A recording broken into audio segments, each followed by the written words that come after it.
Hello, fellow seekers of the unknown. Before we dive into tonight's chilling tale, I hope you're having a wonderful day, wherever you are in this vast world of ours.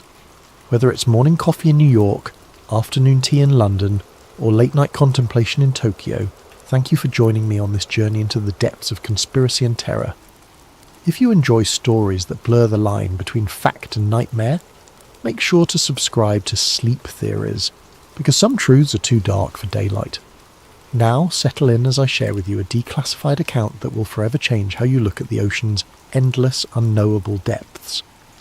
Former deep-sea engineer, NASA Oceanic Division, 1957 to 1963, declassified, March 15th, 2023, classification level, redacted, date, September 12th, 1957, location, classified research facility, Point Reyes, California.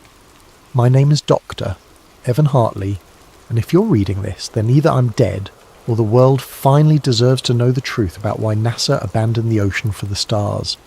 I'm 39 years old, an oceanographer by training, and until 6 years ago I believed the deepest mysteries of our planet lay in the cosmic void above us. I was wrong. Catastrophically, terrifyingly wrong. When NASA was established in July of 1958, the public narrative was simple. America needed to compete with the Soviets in space. What they didn't tell you was that NASA's original charter included extensive deep-sea exploration programs run parallel to our early aviation development. Before we ever dreamed of touching the moon, we were diving deeper into our own planet than any human had gone before. I was recruited in late 1957, months before NASA's official formation. The letter arrived on Yale University letterhead, but the signature was from someone I'd never heard of, Dr. Marcus Webb, Director of Aquatic Research, National Advisory Committee for Aeronautics. The offer was generous, triple my university salary, unlimited research budget, and access to the most advanced submersible technology ever developed. The catch? I couldn't tell anyone where I was going or what I was doing. Not my wife, Sarah, not my colleagues, not even my mother. The facility at Point Reyes looked innocuous enough from the surface, a collection of weathered buildings perched on the California coastline, indistinguishable from a dozen other government research stations. But beneath those structures lay something extraordinary, a vertical shaft descending 300 feet straight down into the bedrock, wide enough to accommodate submersibles the size of small buildings. Dr. Webb met me on my first day, a gaunt man in his 60s with prematurely white hair and the kind of hollow stare I'd later recognise in combat veterans. "Welcome to Project Nautilus, Doctor. Hartley," he said, leading me through a maze of steel corridors that hummed with the constant vibration of massive machinery. "I trust you understand the sensitive nature of our work here." "Oceanic mapping," I replied, reciting the vague description from my recruitment letter. "Deep-sea cartography for national defence purposes." Webb stopped walking and turned to face me. "That's the public explanation, yes, but you'll find that the ocean holds more secrets than any map could ever reveal." He led me to an observation deck overlooking the central shaft. Below us, suspended by massive cables, hung the most beautiful machine I'd ever seen. The submersible was unlike anything in the civilian world, a sleek, elongated sphere of titanium and steel, bristling with cameras, sonar arrays and collection arms. According to Webb, it could dive to depths of 15,000 metres and withstand pressures that would crush a conventional submarine like an eggshell. "We call her the Cousteau," Webb said, after the French explorer. "She's taken us places that don't exist on any official chart." Over the following weeks, I learned the true scope of Project Nautilus. We weren't just mapping the ocean floor, we were investigating anomalies. Specifically, non-terrestrial acoustic signatures detected by Navy hydrophones in the deepest parts of the Pacific. These weren't whale songs or geological activity, they were patterns, rhythmic, mathematical, and utterly alien. The first recording was made in 1954, Webb explained during one of our late-night briefings. A hydrophone array near the Mariana Trench picked up a sound unlike anything in our databases. The frequency was too low for marine life, too regular for tectonic activity. When we mapped the source, it originated from a depth of nearly 11,000 meters, deeper than anything should be able to survive. He played the recording for me on the facility's most advanced audio equipment. Even filtered through speakers, the sound made my teeth ache. It was a low rhythmic pulse, lub-dub, lub-dub, lub-dub, like a massive heartbeat echoing from the bottom of the world. "How many recordings do you have?" I asked. "Hundreds, from trenches across the Pacific, the Mariana, the Tonga, the Kermadec, all at depths between 10 and 15,000 meters, all following the same pattern." Webb's face was grim. "And Dr. Hartley? They're getting stronger." Date: November the 3rd, 1959.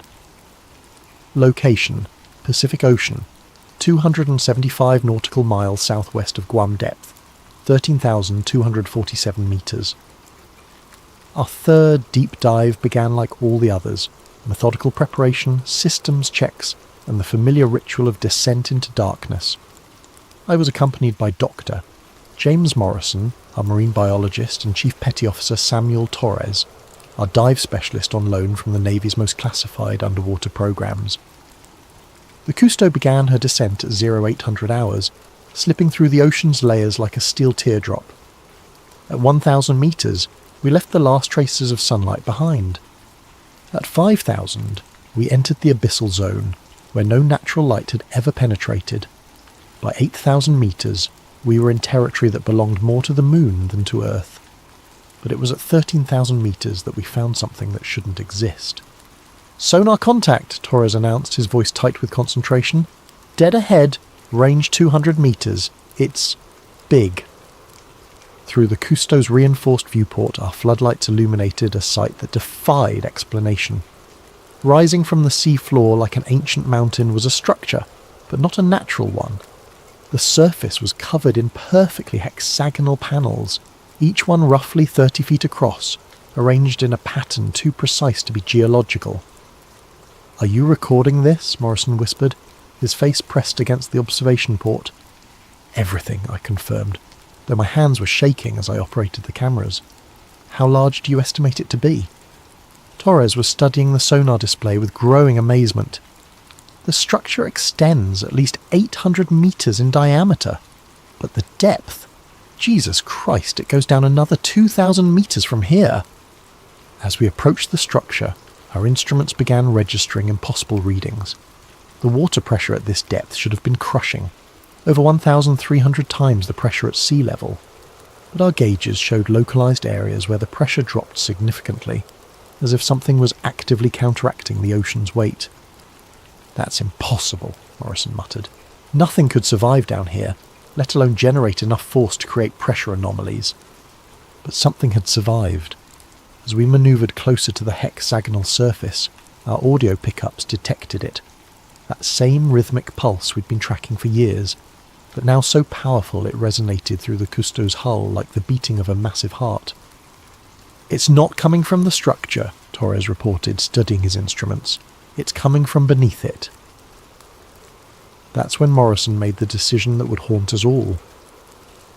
Against protocol, he suited up in one of our experimental deep-sea diving suits and insisted on collecting a sample from the structure's surface.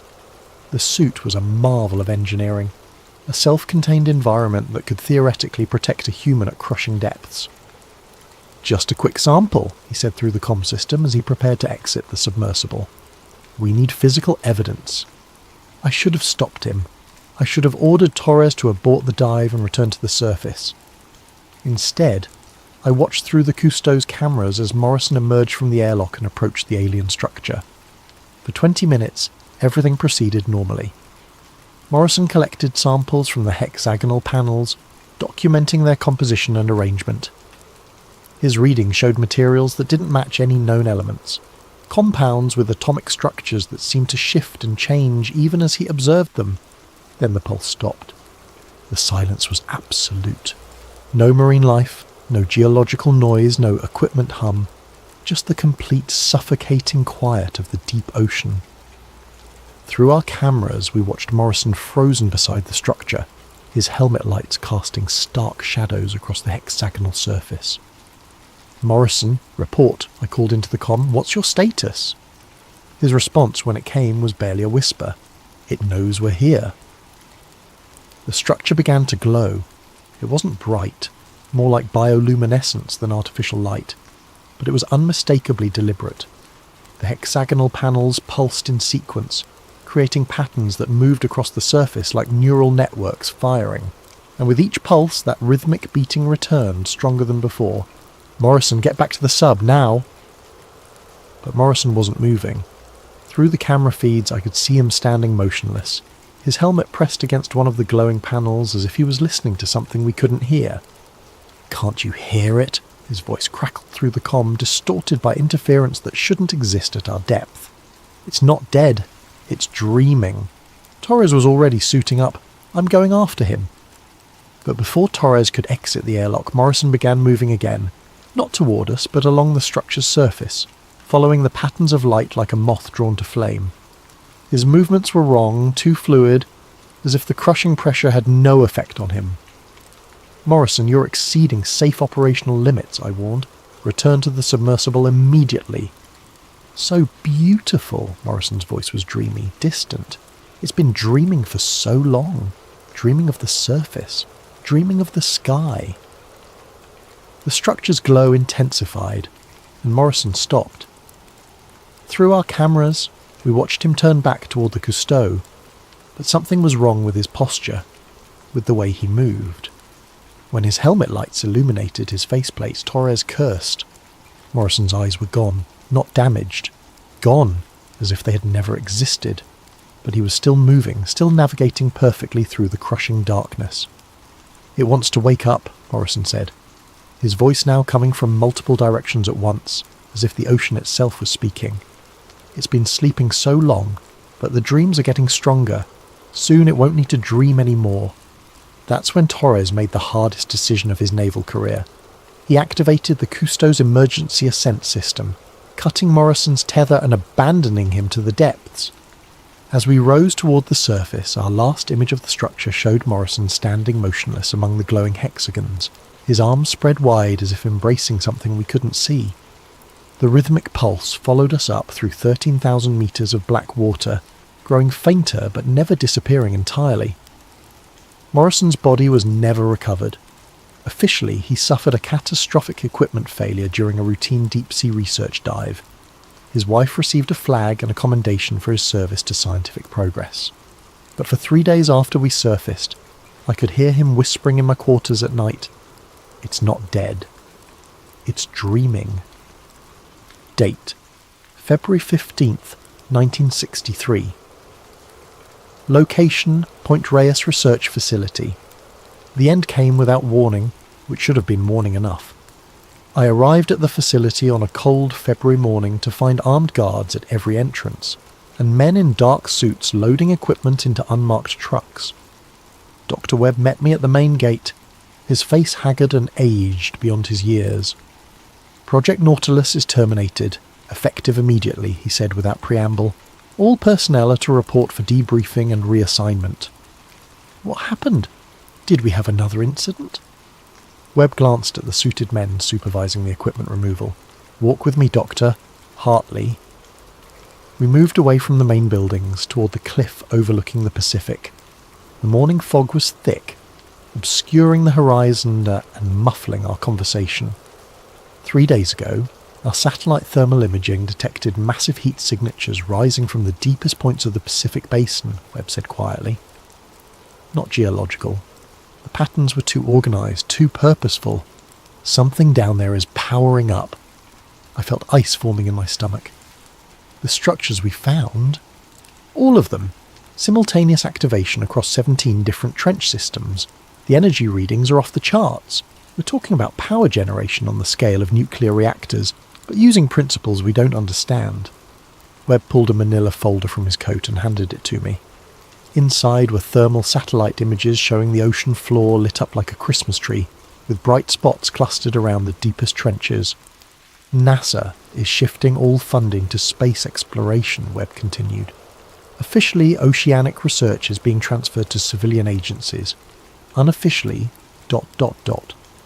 He gestured toward the men loading trucks. There will be no more official oceanic research. They're covering it up. They're prioritizing.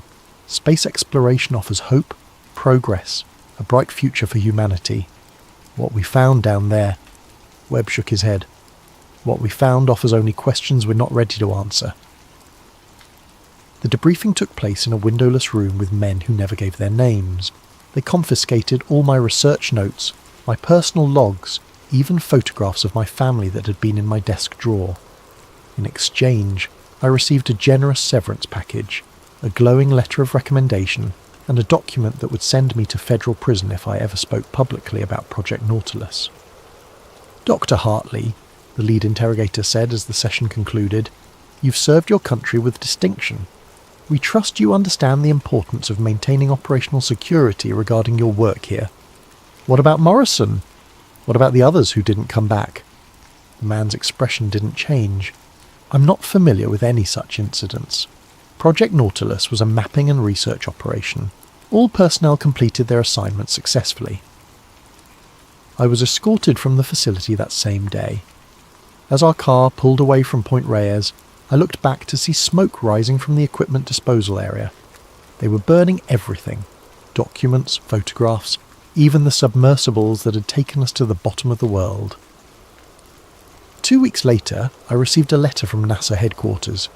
I had been selected for reassignment to their new Lunar Surface Analysis Division, effective immediately. The salary was excellent, the work was prestigious, and the security clearance was higher than anything I'd held before. I declined the position. 3 months after that, I was quietly discharged from government service entirely. My security clearance was revoked, my research credentials were questioned, and my applications to private sector positions were mysteriously rejected. Dr. Evan Hartley, former deep-sea explorer, became Dr. Evan Hartley, unemployed oceanographer with a suspicious gap in his resume. But I wasn't the only one asking questions. Dr. Patricia Vance had been a communications specialist on Project Nautilus, responsible for analysing the acoustic signatures we'd detected.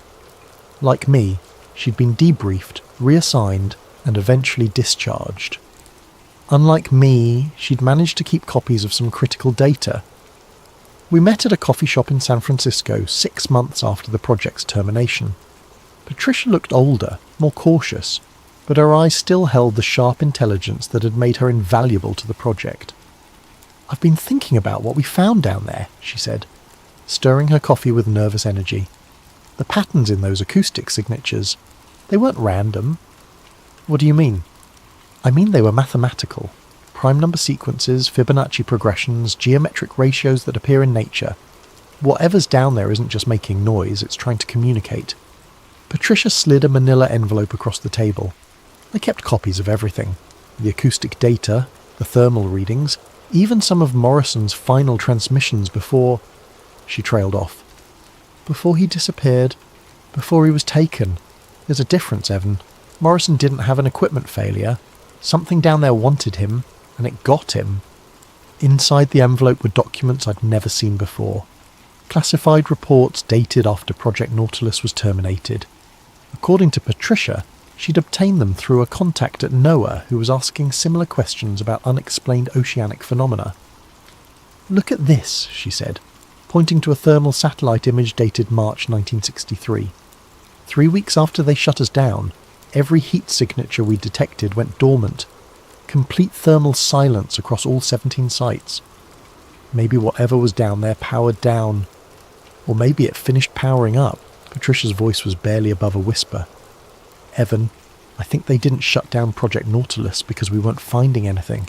I think they shut it down because we found exactly what they were afraid we'd find." She was right, but I wouldn't understand how right until much later. Date: October 12th, 1969. Location: San Francisco Public Library. 6 years of unemployment had given me ample time to research, and what I discovered made me wish I'd never heard of Project Nautilus. Patricia had been found dead in her apartment 3 months after our coffee shop meeting.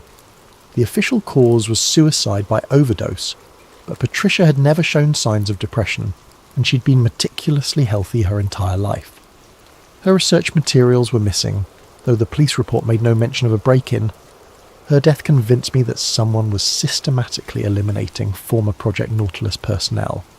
I began living under assumed names, paying cash for everything, and avoiding any contact with my former life.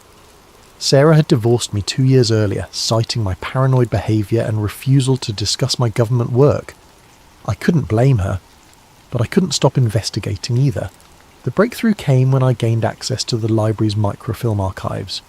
Using contacts from my university days, I'd managed to obtain partial access codes for NOAA and NASA's declassified research databases.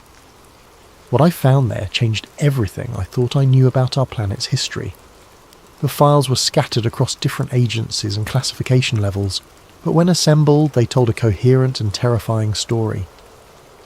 In 1962, 1 year before Project Nautilus was terminated, an unmanned deep-sea probe had been sent to investigate the thermal anomalies we'd detected. The probe, designated Deep Eye 7, was equipped with the most advanced cameras and sensors available, capable of operating at depths exceeding 15,000 metres. Deep Eye 7 reached the bottom of the Mariana Trench on September 15, 1962. For 6 hours, it transmitted normal operational data, water temperature, pressure readings, geological samples.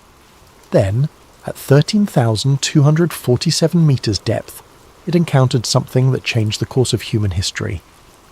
The final transmission from Deep Eye 7 lasted 37 seconds. I found the transcript buried in a sub-basement archive that officially didn't exist. Deep Eye 7, final transmission. Date September 15th, 1962. Time 14:27:33 GMT depth, 13,247 metres. Static. Control. This is Deep Eye. I'm seeing... Wait, there's something down here. Something big. Pause. 4 seconds. Control, are you getting this video feed? The entire seafloor is... It's not seafloor. It's a surface. Artificial. Covered in those hexagonal patterns we've been tracking. Pause. 7 seconds. Oh God. Oh Jesus Christ. Control. There's an eye. There's an eye in the ocean floor and it's looking at me. It's the size of a building and it's looking right at... Signal terminated. The file was marked with a classification I'd never seen before. CFR. Classified for religious reasons. Attached to the transcript was a single photograph, grainy and overexposed, but unmistakably showing the ocean floor at crushing depth. In the centre of the image was a circular structure approximately 200 metres in diameter. The structure's surface was smooth, almost organic, and divided into segments like the iris of a massive eye. But it wasn't the size that made my hand shake as I examined the photograph. It was the intelligence behind it, an awareness so ancient and vast that it made humanity look like insects scurrying across the surface of something beyond our comprehension. I spent weeks researching the CFR classification, eventually discovering that it had been created specifically for Project Nautilus findings. According to a memo I found buried in the Vatican Scientific Archives, representatives from major world religions had been consulted about our discoveries in 1962. Their unanimous recommendation was immediate and permanent suppression of all related research. The memo, signed by officials from Christianity, Islam, Judaism, Buddhism and Hinduism, stated that the deep-sea discoveries represented theological challenges that could undermine the fundamental spiritual frameworks upon which human civilization depends. But the most disturbing discovery came when I cross-referenced our sonar maps with historical and mythological texts. The locations of our thermal anomalies corresponded exactly with the legendary resting places of ancient sea monsters described in cultures across the world. The Mariana Trench aligned with Babylonian accounts of Tiamat, the primordial chaos monster of the deep. The Tonga Trench matched Polynesian legends of Tangaroa's sleeping guardians. The Puerto Rico Trench corresponded to pre-Columbian accounts of Xipactli, the earth crocodile that dwelled at the bottom of the world. These weren't metaphors or mythological abstractions, they were maps. Ancient civilizations had known about the entities in the deep ocean, and had developed elaborate religious and cultural systems to ensure they remained undisturbed. The taboos against deep-sea exploration, the fear of the ocean's depths, the universal human terror of dark water. These weren't superstitions. They were survival instincts. I found records of other expeditions that had encountered similar phenomena. In 1847, the British Royal Navy had lost contact with HMS Erebus during an Arctic expedition. The final transmission, according to classified Admiralty records I found in London, described great eyes beneath the ice watching from depths that have no bottom. A French bathysphere expedition in 1934 had reported geometric structures of impossible size at the bottom of the Mediterranean before radio contact was lost. The crew was never recovered, but local fishermen reported strange lights rising from deep water for months afterward. Even the famous Titanic disaster showed signs of something more sinister than an iceberg collision. According to testimony from survivors that was excluded from official inquiries, passengers reported seeing lights moving beneath the ship in the moments before impact. The pattern was clear. Humanity had been encountering these entities for centuries, but we'd always been smart enough, or lucky enough, to retreat before awakening something that was better left sleeping, until Project Nautilus. Date: March 3rd, 1973. Location withheld. I made the decision to go public on a cold Tuesday morning after reading about another unexplained deep-sea incident in the newspaper. A Soviet research vessel had vanished in the Kuriel Trench, with the last transmission reporting massive bioluminescent phenomena at maximum depth. The pattern was escalating. Every few months, another deep-sea expedition would encounter something that defied explanation. The official responses were always the same: equipment failure, human error, natural phenomena. But the incidents were becoming too frequent, too consistent, and too terrifying to dismiss. I contacted Dr. William Hartmann, a respected marine biologist at Scripps Institution of Oceanography, and arranged to meet him at his laboratory. Hartmann had published papers questioning the official explanations for various oceanic anomalies, making him sympathetic to alternative theories. Dr. Hartley, Hartmann said as he reviewed my materials, if even half of what you're telling me is true, this represents the most significant discovery in human history. It's all true. Every photograph, every recording, every document. I've spent 11 years verifying these findings. Hartmann studied the thermal satellite images with growing amazement. These energy signatures, they're not geological. The power requirements alone would exceed anything natural. What do you think they are? I think they're living entities, ancient, intelligent, and vast beyond our comprehension. I think they've been dormant on the ocean floor for millennia, and our deep-sea exploration has begun to wake them up. That's... Hartmann paused, considering the implications. That's terrifying. It gets worse. I believe the government has known about these entities since at least 1962. They shut down oceanic research not because they found nothing, but because they found something so threatening that it forced them to redirect humanity's entire exploration focus towards space. I showed Hartmann the classified documents, the acoustic recordings, the photographs from Deep I-7. With each piece of evidence, his expression grew more troubled. "We need to publish this," he said finally. "The scientific community deserves to know." "I've tried. Every major journal has rejected my submissions without review. Publishers won't return my calls. Academic conferences refuse my presentation proposals. There's been a systematic campaign to discredit and silence me." Hartmann was quiet for a long moment. "What do you want from me?" "Help me get this information out. You have credibility, connections, a platform. People will listen to you. And if they try to silence me too, then at least we'll know I'm not paranoid." Hartmann agreed to help, but our collaboration was short-lived. 3 days after our meeting, he called me in a panic. "They've been here," he said, his voice shaking. "Men in suits, government credentials. They confiscated all the materials you gave me and threatened to revoke my research funding if I continue investigating this." "What did you tell them?" "Nothing." "But Evan, they knew details about our conversation that they shouldn't have known. They're monitoring everything, phones, mail, probably this call too. That was the last time I spoke to Dr. Hartmann." His subsequent research focused exclusively on conventional marine biology. and he never again published anything that questioned official explanations for oceanic phenomena. I realised then that going public through traditional channels was impossible. The conspiracy to suppress information about the deep-sea entities extended throughout the scientific establishment, the government, and possibly beyond. Any attempt to reveal the truth would be met with career destruction, personal discrediting, or worse. But I had to try something. I began writing anonymous letters to newspaper editors, magazine publishers, and television producers, sending them copies of the most compelling evidence without identifying myself. The response was always the same. No interest, no follow-up, no investigation. It was as if the entire media apparatus had been programmed to ignore anything related to deep-sea anomalies. My final attempt at revelation came in 1974, when I managed to schedule a meeting with Bob Woodward of the Washington Post. Woodward had just finished breaking the Watergate story and seemed like someone who might be interested in government cover-ups. We met at a restaurant in Georgetown, and I presented him with a condensed version of my findings. Woodward listened intently, asked intelligent questions, and seemed genuinely intrigued by the implications.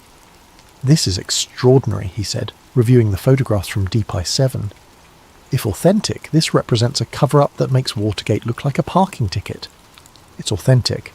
I can provide documentation, witness testimony, even the locations where you can verify some of these findings. What do you want me to do with this?" "Investigate. Use your resources, your connections. Find other people who are involved in these projects and get them to talk." Woodward promised to look into the story, but I never heard from him again. When I called the Post a month later, his secretary told me he was no longer taking calls about that ocean thing. I later learned that the Post had received visits from federal agents shortly after our meeting. The official explanation was a routine security review related to Woodward's Watergate sources, but the timing was too convenient to be coincidental. That's when I realised the scope of what I was dealing with. This wasn't just a government cover-up, it was a coordinated effort involving multiple agencies, international governments, religious organisations and media outlets. The suppression of information about the deep-sea entities was the most successful conspiracy in human history, and I was completely alone in fighting it. Date: December 31st, 1979. Location withheld. This will be my final entry in this log. Tomorrow I'm going into hiding permanently, destroying my remaining research materials and attempting to disappear entirely from public records. The forces arrayed against me have grown too powerful, too persistent, and too dangerous to continue this investigation. But before I vanish, I need to leave a warning for anyone who might discover this account in the future. 3 weeks ago, I was approached by someone claiming to be a former colleague from Project Nautilus. The man identified himself as Dr. Richard Kellerman, though I had no memory of anyone by that name working on the project. He said he had new information about the entities we'd discovered, and suggested we meet at a secluded location to discuss it. Against my better judgment, I agreed to the meeting. Dr. Kellerman met me at a rest stop along Highway 101, far from any populated areas. He was a thin, nervous man in his 50s, with the kind of haunted expression I'd learned to recognise in people who'd seen too much of the ocean's secrets. "Dr. Hartley," he said as we walked away from the parking area, "I've been following your research for years. What you've discovered about the deep-sea entities is important, but it's also incomplete." "What do you mean? You think they're sleeping, waiting to be awakened by human exploration? But that's not correct. They're already awake. They've been awake for decades. What we found down there in the 60s wasn't the beginning of their activity. It was the end of their patience." Kellerman handed me a folder containing documents I'd never seen before. According to the papers, classified monitoring stations had been detecting increased activity from the deep-sea entities since 1965. The rhythmic pulses we'd recorded were accelerating, the thermal signatures were growing stronger, and new acoustic patterns had emerged that suggested coordinated behaviour across multiple sites. "They're not just awakening," Kellerman continued. "They're communicating, organising, preparing for something." The most disturbing document in the folder was a projection analysis dated 1978. Based on the accelerating pattern of activity, Government scientists estimated that the entities would reach full activation threshold sometime in the early 21st century. What happens then? I asked. We don't know, but the analysis suggests it won't be compatible with continued human civilization. Kellerman explained that the government's response had evolved from suppression to preparation. While publicly denying the existence of the deep-sea entities, they'd been secretly developing contingency plans for what they called Event Leviathan, the moment when the entities would emerge from their oceanic domain. Space exploration wasn't just a distraction from oceanic research, Kellerman said. It was preparation for evacuation. If the entities become active, Earth may no longer be habitable for humanity. I realised then why NASA had shifted so dramatically from ocean to space exploration. They weren't running toward the stars, they were running away from the depths. Why are you telling me this? I asked. Because someone needs to know. Someone outside the official channels needs to understand what's coming.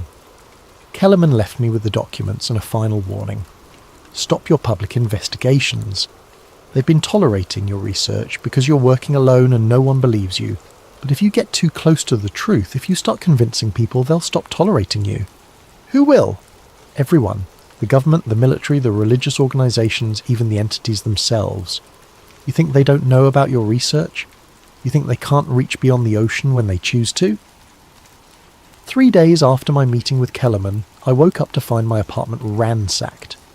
Nothing had been stolen, but every piece of research material had been carefully examined and returned to precisely the wrong locations. It was a message. We know what you know, and we can reach you anywhere. That same week, I began experiencing the dreams. Every night I found myself standing on the deck of a ship in the middle of a dark ocean. The water around the vessel was perfectly calm, but beneath the surface I could see lights moving. Vast geometric patterns that pulsed with the same rhythm we'd detected 30 years earlier in the Mariana Trench. In the dreams I could hear Morrison's voice, carried on wind that tasted of salt and pressure. It's not dead, Dr. Hartley, it's dreaming, and now it's dreaming of you. The dreams were so vivid, so consistent, that I began to wonder if they were actually dreams at all. Perhaps the entities had developed the ability to project themselves into human consciousness, to monitor and influence anyone who knew too much about their existence. I stopped sleeping. I stopped eating regularly. I started seeing shadows moving beneath the surface of every body of water I encountered.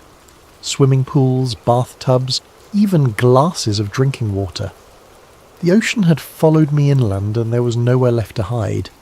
That's when I made the decision to end this investigation and disappear entirely from public life.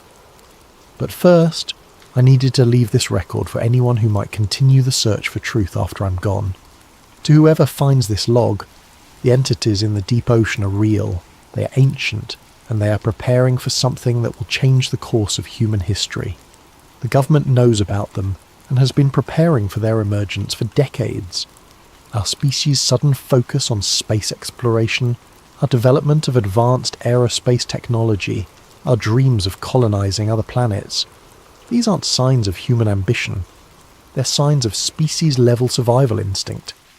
The ocean covers more than 70% of our planet's surface. We've explored less than 5% of its depths. In that unexplored darkness, something vast and intelligent has been waiting, since before human civilization began.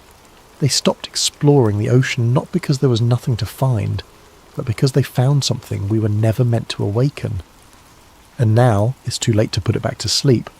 If you're reading this in the 21st century, pay attention to the signs. Watch for unexplained oceanic phenomena. Listen for reports of deep-sea mining operations encountering technical difficulties. Notice how quickly such stories disappear from the news cycle. Most importantly, if you ever hear about rhythmic pulses detected in the deep ocean, if you see reports of massive bioluminescent displays in the abyss, if you witness water boiling from the depths without explanation, know that the countdown has begun. The sea didn't hide monsters, it preserved them, and now they're ready to reclaim what was always theirs. Dr. Evan Hartley. December 31st, 1979, final entry.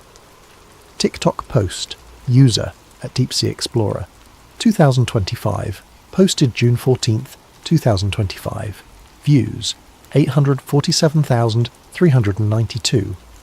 Caption: Guys, something insane is happening off the coast of Guam. The water is literally boiling and there's this sound. Ocean mystery. Deep sea gas unexplained. Video shows churning ocean water with steam rising from the surface. In the background a low rhythmic pulse can be heard. Lub-dub, lub-dub, lub-dub, growing stronger with each beat. The video ends abruptly as the phone's camera lens cracks, though no impact is visible. NOAA press release. June 15th, 2025 for immediate release.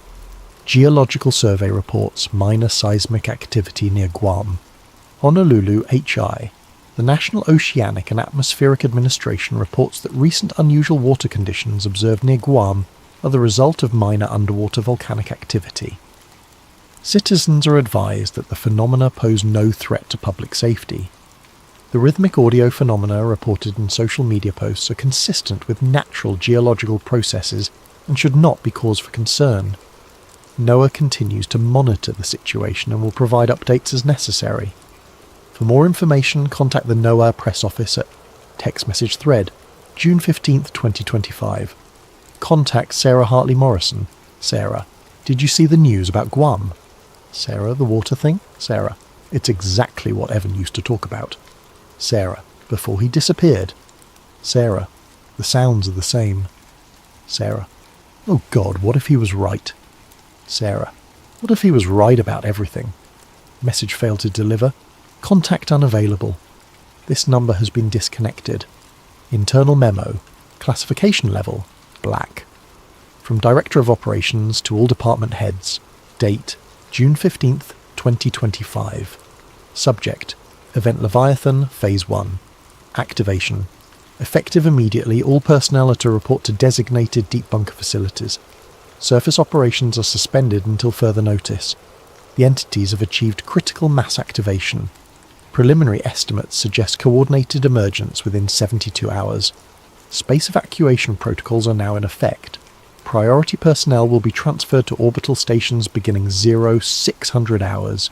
May God help us all. Final entry, found in Dr. Evan Hartley's abandoned research facility. Date: June 16th, 2025. Written in an unknown hand. They found me. After 46 years of hiding, they found me. Not the government, not the military. Them. I'm writing this as the water rises around my cabin. Though the nearest ocean is 300 miles away, the water is warm, and it glows with that familiar hexagonal pattern I first saw in 1959. Morrison was right. It's not dead. It's been dreaming. And now it's awake. The dreams I've been having for decades weren't dreams at all. They were memories. The memories of something so ancient that it remembers when the ocean was young. It's been watching us, learning from us, waiting for us to develop the technology it needs. Space exploration, satellite networks, global communications. We thought we were advancing as a species. We were building the tools for our own replacement. The entities don't want to destroy humanity. They want to absorb us, to add our knowledge, our creativity, our consciousness to their own vast intelligence. The ocean was never their prison. It was their nursery. And now they're ready to graduate. The water is at my ankles now. I can feel it calling to me, the same way it called to Morrison all those years ago. The pressure should be crushing me, but instead I feel peaceful. Like I'm finally coming home. I understand now why they shut down Project Nautilus. Not to hide the truth from humanity, but to give us time. Time to develop, to grow, to become worthy of joining something larger than ourselves. The ocean is rising, not just here, but everywhere. The reports are coming in from around the world. Coastal cities flooding, though the weather is clear. The water is glowing, and it's bringing them with it. By the time anyone reads this, it will be too late to stop what's coming. But maybe that's not a bad thing. Maybe we've been looking at this all wrong. Maybe we're not the victims of an alien invasion. Maybe we're the children, finally being called home. The water is at my chest now. I can see lights moving beneath the surface, not hostile, but welcoming, like the lights of a city seen from a great distance. I'm not afraid anymore. After 50 years of running, of hiding, of trying to warn people who wouldn't listen, I'm finally ready to stop. To whoever finds this, don't fight them. Don't fear them. They've been waiting for us longer than our species has existed. We were never meant to stay on the surface forever. The abyss was never empty. It was just waiting for us to be ready to fill it. The water is over my head now, but I can still breathe. I can still see, and I can hear them calling my name. It's time to go home. It's time to go down. It's time to return to the deep.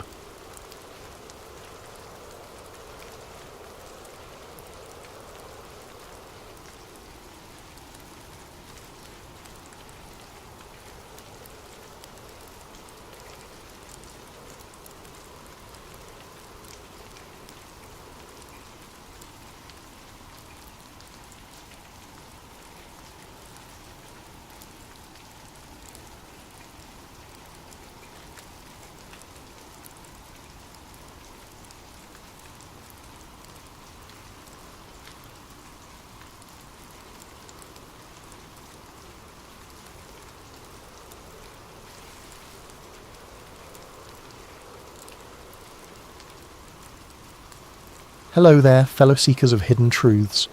Before we dive into tonight's tale, I hope your day has been treating you well, whether it's morning coffee where you are, an afternoon break, or you're settling in for the evening like so many of our listeners around the globe, from Tokyo to London, Sao Paulo to Sydney. Welcome to Sleep Theories. If this is your first time joining us, make sure to subscribe for more deep dives into the shadows that powerful people prefer to keep hidden. And now, let's descend into the redwoods of Northern California, where ancient trees witness modern horrors. Recovered journal entry, classification redacted. Subject, Eli Granger, independent journalist. Date range, July 15th to 18th, 2023. Location, Bohemian Grove, Monte Rio, California.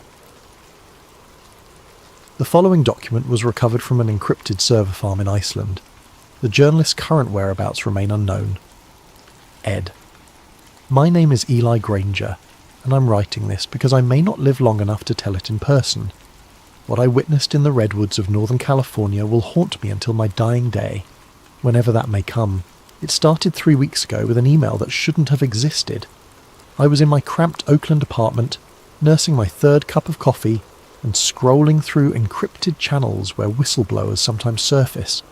My secure inbox pinged, a message from an address that was just a string of numbers and letters routed through 7 different proxy servers. No subject line, just an attachment and 4 lines of text. You want truth? Go to the redwoods. Bring a black suit and a quiet soul. July 15th to 18th. The fire reveals all. The attachment was a high-resolution scan of what appeared to be a guest registry for the Bohemian Grove, that mysterious all-male retreat where the world's most powerful men allegedly gather each summer to commune with nature. I'd written about the Grove before, relying on second-hand accounts and leaked photographs from the 1980s, but this was different. The names on the list made my blood run cold. Former presidents, current senators, military contractors whose companies I'd been investigating for years, CEOs of tech giants, pharmaceutical corporations, defense contractors, media moguls who controlled the narrative of entire nations, all scheduled to attend something called the Midsummer Encampment. At the bottom of the scan was a forged access pass with my photograph, a professional headshot I'd never sent to anyone, digitally altered to show me in a black suit and tie. The name read, Edmund Gray, Logistics Consultant, Prometheus Industries. Someone with serious resources wanted me inside that grove. The question was why? I should have walked away. Should have deleted the email and gone back to writing about municipal corruption and corporate tax avoidance. Safe stories. Stories that didn't get journalists killed. Instead, I packed a black suit and drove north to Sonoma County. The road to Monte Rio winds through some of the most beautiful country in California. Ancient redwoods tower over narrow highways, their canopy so thick that midday feels like twilight. It's the kind of place where you'd expect to find hippie communes and organic wineries, not shadowy cabals plotting the fate of nations. But as I learned in my Navy intelligence days, the most dangerous secrets are always hidden in the most innocent places. I parked at a motel in Gurneyville and walked the perimeter of the Bohemian Grove property that evening. 2,000 acres of private forest, surrounded by chain-link fence topped with razor wire. Security cameras every 50 feet, motion sensors in the trees, the kind of setup you'd expect around a military installation, not a summer camp for rich men. The main gate was staffed by guards who looked more like special forces operators than private security. Black uniforms, tactical gear, the flat stare of men who'd killed before and wouldn't hesitate to do it again. Whatever happened inside those redwoods, they were serious about keeping it secret.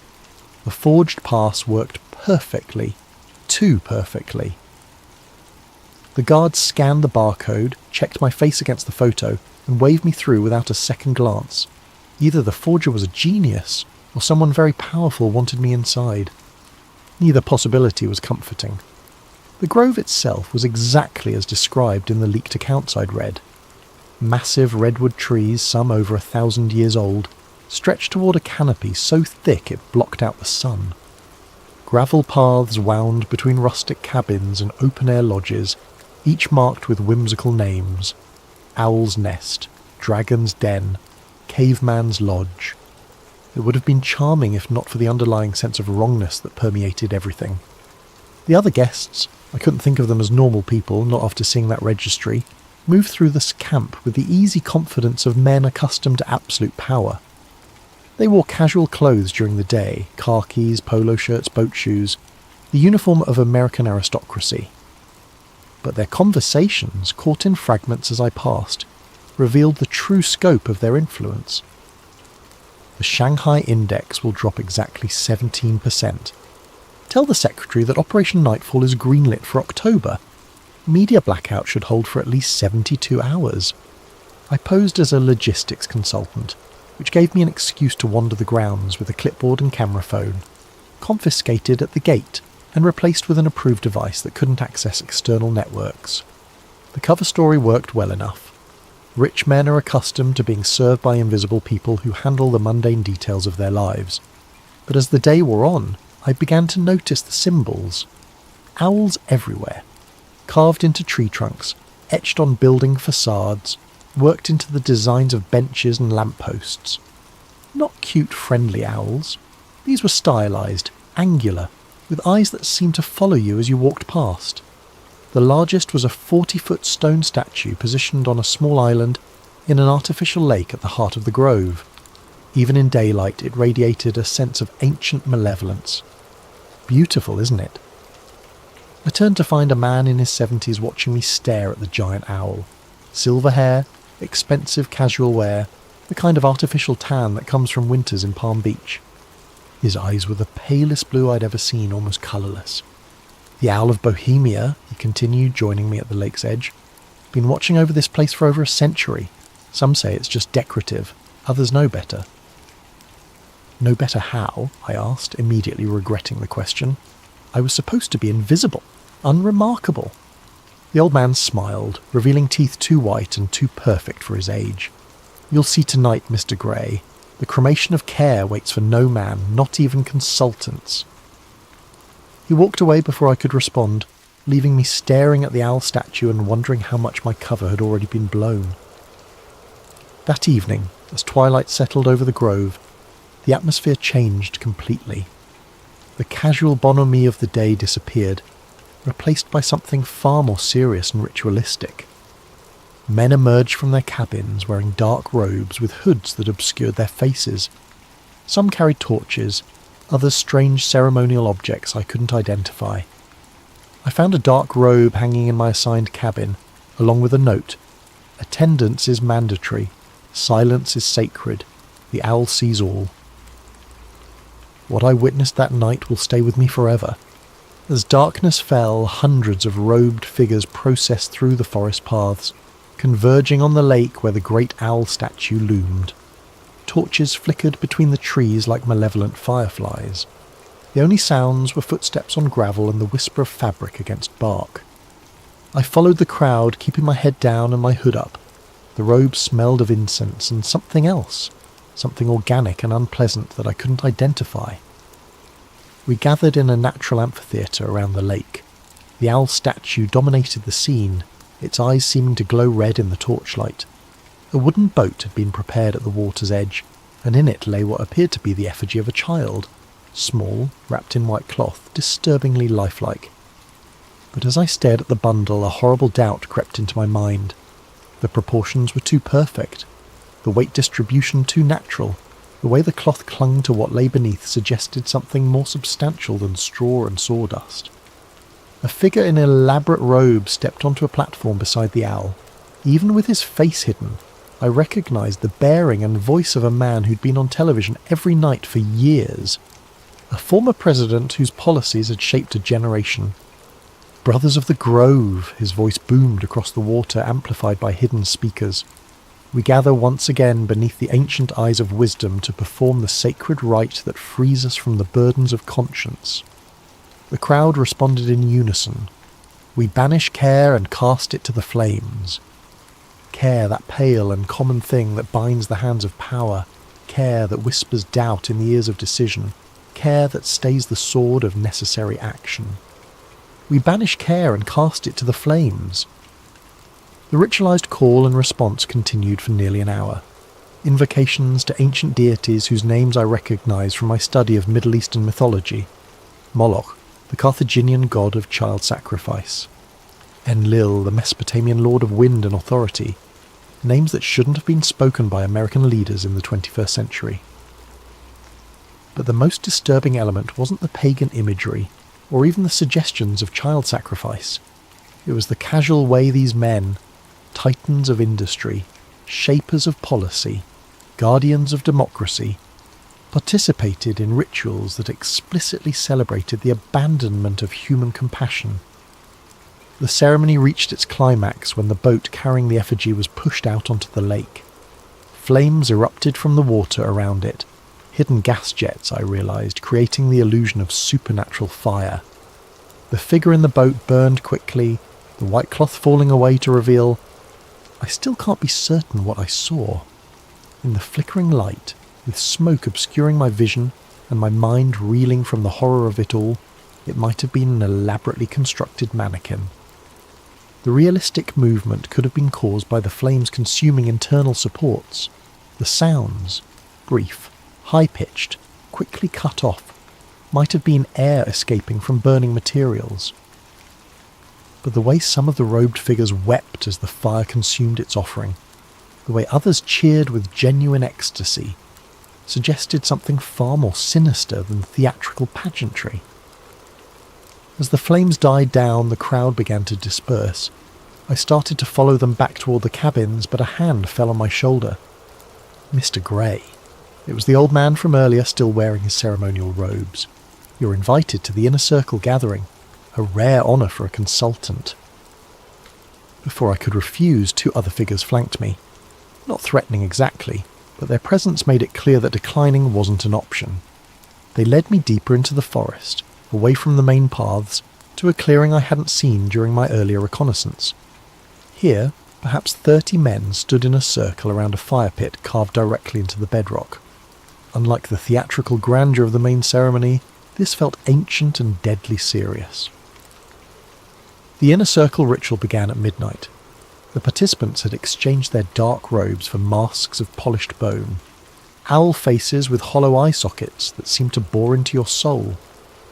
They moved with practiced precision, suggesting this ceremony had been performed countless times before. The man who'd led the earlier ritual stepped into the centre of the circle.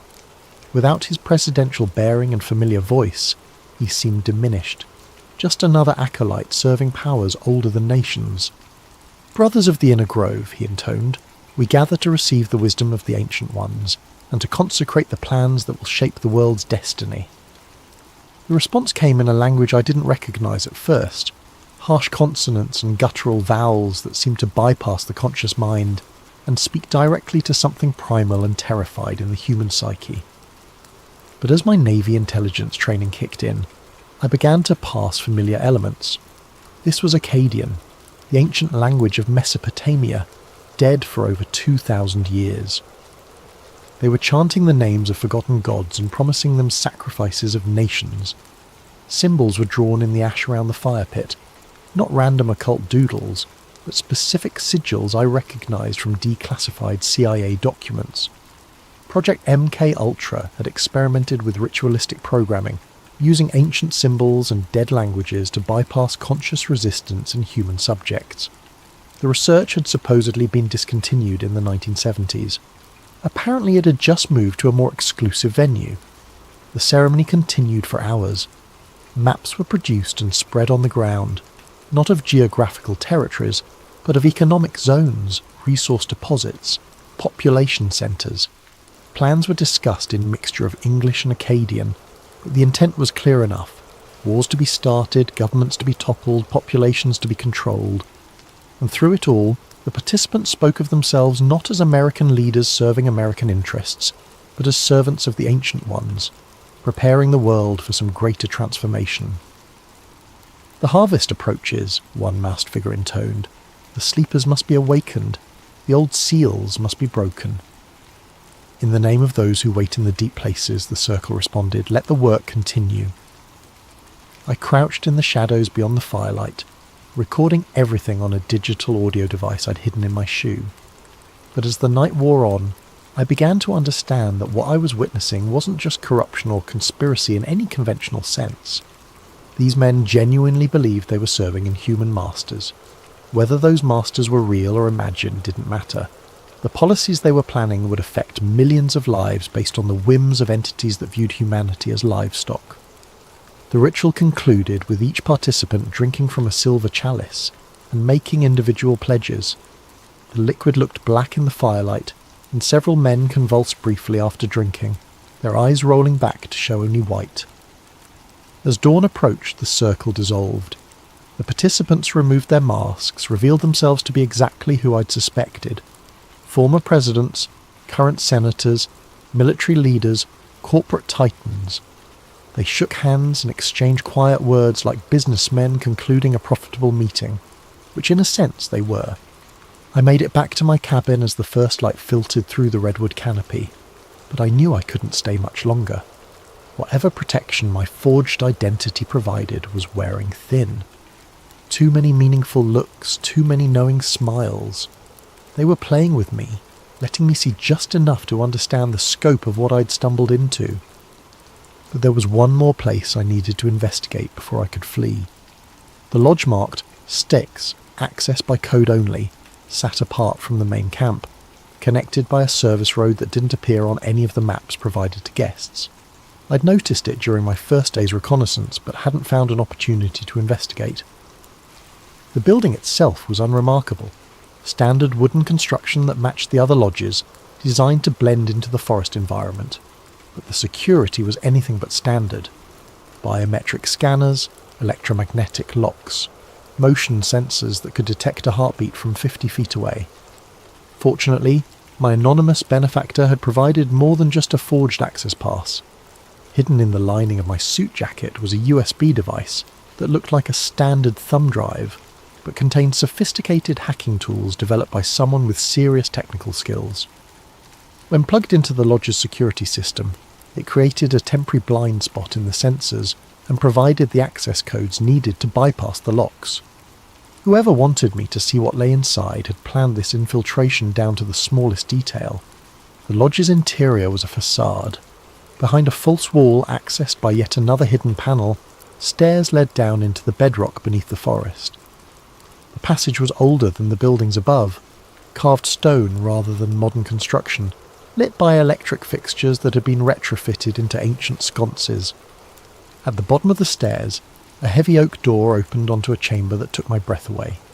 The room stretched far beyond what should have been possible given the lodge's footprint above. Stone shelves lined the walls, filled with leather-bound journals, rolled documents, and artefacts that seemed to span centuries. At the centre of the chamber stood a massive table carved from a single piece of black stone, its surface covered with maps, blueprints, and what appeared to be governmental documents bearing official seals. I started with the journals, selecting one at random from a shelf marked 1923 to 1945. The handwriting was elegant, old-fashioned, but the contents were anything but quaint. The European situation proceeds according to plan. Our associates in Berlin understand their role, though they believe themselves to be serving the fatherland rather than the ancient ones. The sacrifice of the lesser peoples will provide the spiritual energy necessary for the next phase of the great work. Another journal, this one more recent. Operation Mockingbird exceeds all expectations. The media outlets respond to our guidance without question, believing they serve journalistic integrity while actually perpetuating the narratives required for population control. The sleeping masses accept whatever reality we provide. But it was the documents on the central table that truly shattered my understanding of how the world worked. Blueprints for the USA Patriot Act dated 6 months before September 11th, 2001. Battle plans for the invasion of Iraq, complete with fabricated intelligence reports about weapons of mass destruction. Early drafts of social media algorithms designed not to connect people, but to divide them into manageable, controllable factions. And newer documents that made my blood run cold. Plans for a global pandemic response that prioritized control over public health. Blueprints for digital currency systems that would eliminate financial privacy entirely. Population reduction strategies disguised as environmental initiatives. The most disturbing document was a roster of participants going back to the 1870s, when the Bohemian Club was first founded. Names I recognised from history textbooks, titans of the Gilded Age who'd shaped America's industrial development. But also names that shouldn't have been there. Figures from much earlier periods, some dating back centuries. Either the record keeping was fantastically inaccurate, or some of these participants weren't entirely human. At the bottom of the most recent page, a note in fresh handwriting. E. Granger, journalist, witnessed inner circle ceremony. July 16th, 2023. Asset or liability. Recommend termination if no compliance by dawn July 18th. They knew exactly who I was, had known from the moment I'd walked through their gates, the anonymous email, the forged pass, the convenient access codes.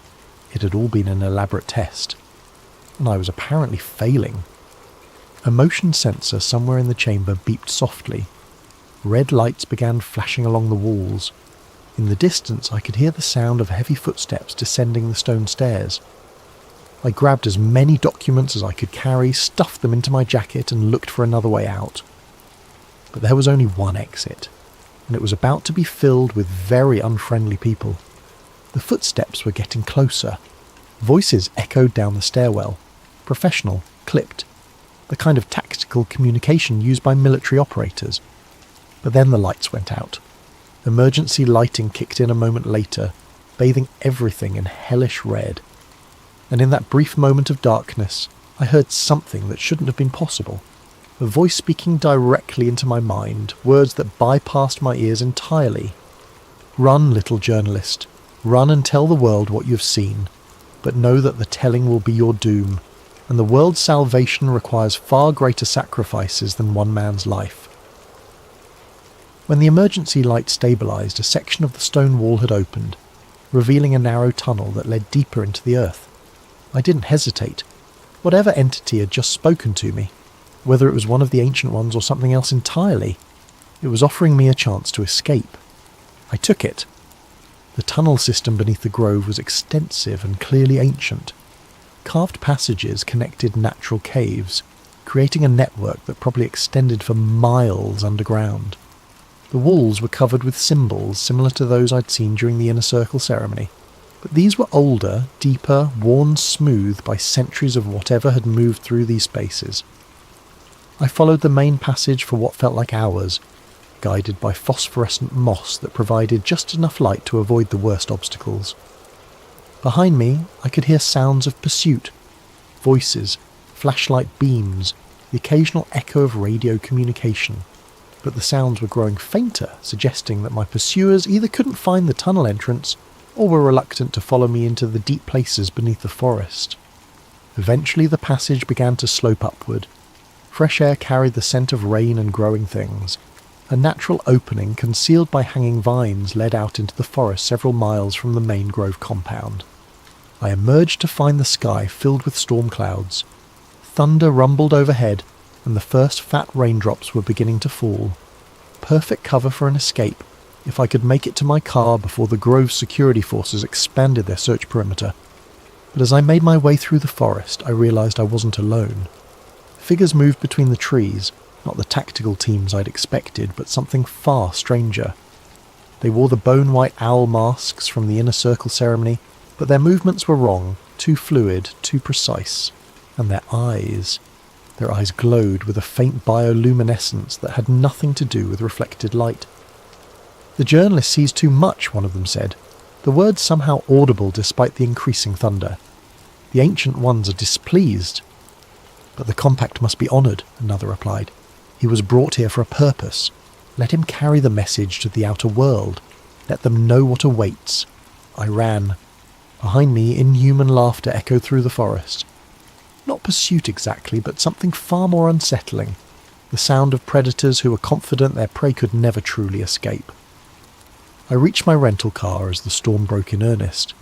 Rain pounded the windshield as I drove through the night, taking back roads and avoiding the main highways. In my jacket pocket, the stolen documents felt like they were burning against my chest. But I'd made it out. I had evidence. I had proof of the conspiracy that shaped world events from the shadows of a California forest. Or so I thought. I uploaded everything to an offshore server farm in Iceland. Documents, audio recordings, photographs, detailed notes of everything I'd witnessed. Multiple backup copies, distributed through anonymous networks, protected by military-grade encryption. Within 6 hours, every file had been corrupted or deleted. My apartment was ransacked while I was at an internet cafe, uploading the files.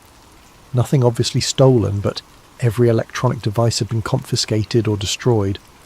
My laptop, phone, backup drives, even the digital camera I'd left in a drawer, all gone. The mainstream media ignored my story completely. Alternative news sites that initially showed interest suddenly went silent. Forum posts about the Grove were deleted within minutes of being posted. It was as if the entire internet had been scrubbed of any reference to what I'd discovered. But the worst part was the dreams. Every night since my escape, I've been visited by visions of the Ancient Ones. Vast, tentacled entities that exist in spaces between dimensions, feeding on human suffering and preparing for some cosmic transformation that will remake reality according to their twisted desires. They show me glimpses of the future they're working to create. Cities drowned beneath black oceans, skies filled with screaming winds, populations reduced to cattle serving inhuman masters. And they whisper that I'm not a hero or a journalist or even a victim. I'm a messenger. They wanted someone to witness their ceremony, to understand the scope of their power, to carry word of their inevitable victory to the outside world. Not to warn humanity. Warnings imply the possibility of resistance, but to spread the despair that will make their final conquest easier.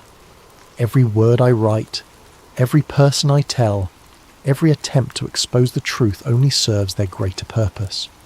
The corruption of hope, the murder of faith in human institutions, the slow transformation of free people into willing slaves.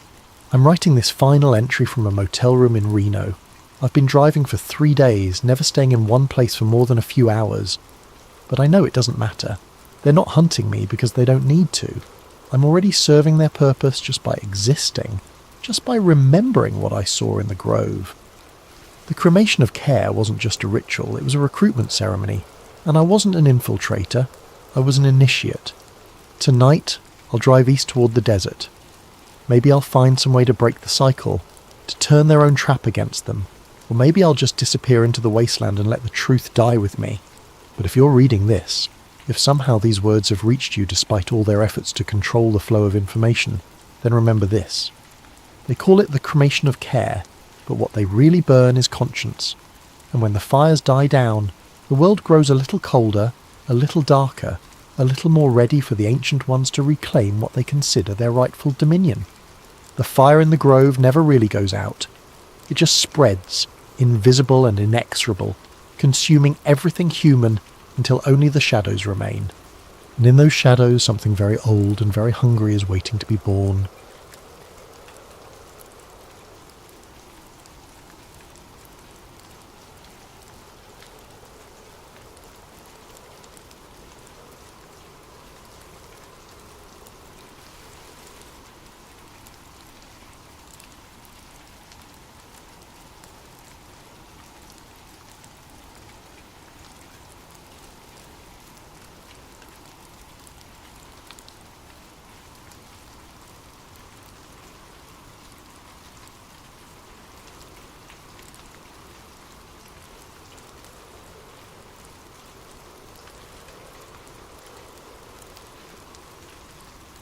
Hello, night wanderers and digital truth seekers. Before we dive into tonight's story, I hope your day treated you well. What time is it where you are right now? Are you listening from a bustling city, a quiet suburb, or perhaps somewhere far off the grid? Wherever you are in this connected yet disconnected world, you've found your way to Sleep Theories, the place where we explore the stories that keep us awake at night. If this tale resonates with you, or if you simply enjoy having your reality questioned at 2 a.m, consider subscribing. We're building a community of those who dare to look behind the digital curtain. Now, settle in. Tonight's story is about 4 people who discovered something they were never meant to find. The retired military satellite KH-14B hadn't been active for 3 years, officially decommissioned after budget cuts forced the Pentagon to consolidate their orbital surveillance network. So when Nova Chen's custom frequency scanner picked up an encrypted data burst, routing through its dormant transponder at 3:47 a.m, she knew someone was playing with fire. "Lynx, you need to see this," she calls across the converted warehouse that serves as their operations centre. The space looks like a digital graveyard. Servers humming in stacks, screens casting blue light across walls covered in network diagrams and corporate org charts connected by red string. "Welcome to the underground." Lynx Rodriguez slides his chair over, steam rising from his 4th cup of coffee. At 32, his face carries the weight of someone who's seen the machinery of power from the inside. Former NSA turned whistleblower turned ghost. What's the signature? Military-grade encryption, but it's using deprecated protocols. Whoever sent this wanted it to look old, forgotten. Nova's fingers dance across 3 keyboards simultaneously. But the timestamp is fresh. Someone's using dead satellites to hide active communications. Jax looks up from their corner workstation, purple hair catching the monitor glow. How fresh! 15 minutes ago. The warehouse falls silent except for the eternal hum of cooling fans. Professor Kale emerges from the makeshift lab in the back corner, adjusting his wire-rimmed glasses. At 58, he's the oldest member of their group, a disgraced virologist whose career ended when he asked too many questions about certain pandemic-era research protocols. "Did you crack it?" Kale asks, approaching with the careful steps of someone who's learned to expect bad news. Nova's screen fills with cascading code as her decryption algorithms chew through layers of obfuscation. Almost. There. The file materializes. Project Aegis 2030.enx. Aegis, Lynx mutters. That's not good. Aegis was a classified program I remember from my NSA days. Theoretical population management scenarios. Theoretical, Nova repeats, clicking open the file. Let's see how theoretical it still is. The document unfolds across her screen like a digital autopsy report. Code fragments, data tables, implementation timelines. Her eyes scan the contents, and her expression shifts from curiosity to confusion to something approaching horror. "Guys," she says, her voice dropping to a whisper, "this isn't about surveillance, this isn't about control." Jack spins their chair around. "What is it about?" Nova's hands tremble slightly as she highlights a section of code.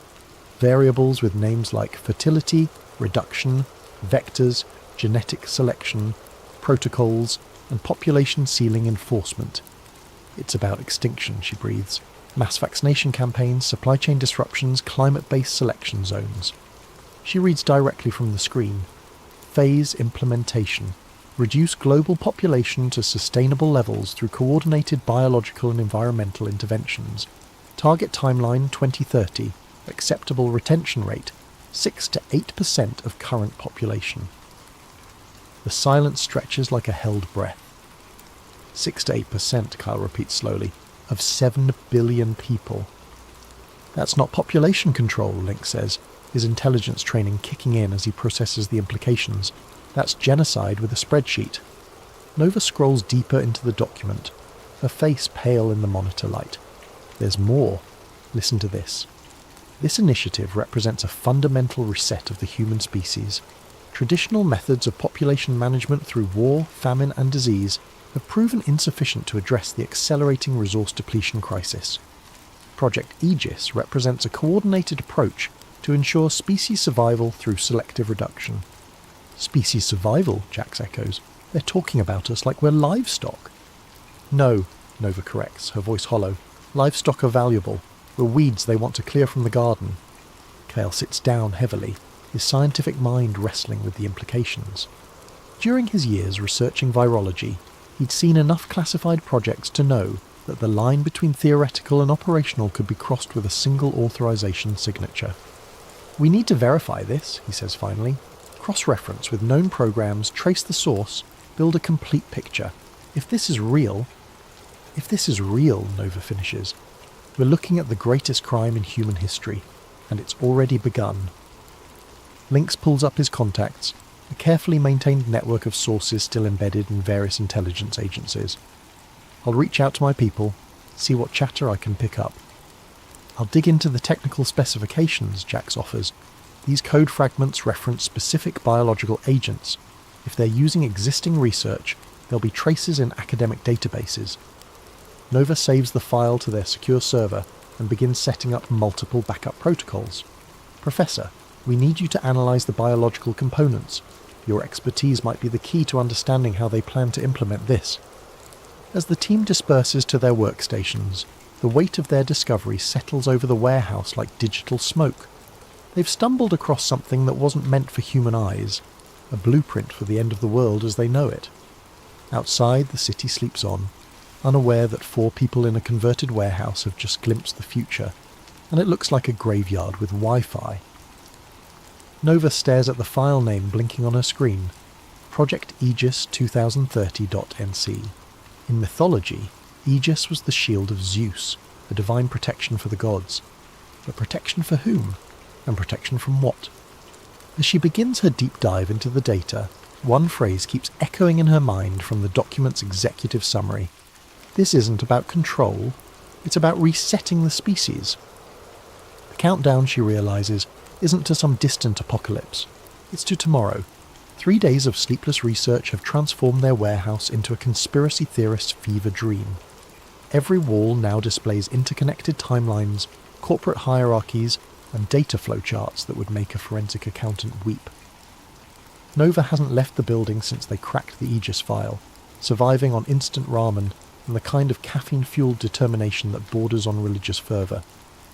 "I found the breadcrumbs," she announces, her voice hoarse from exhaustion, and chain-smoking cigarettes she bummed from Lynx. The World Population Summit in Cairo, 1994. Most people remember it as a boring UN conference about reproductive rights and sustainable development.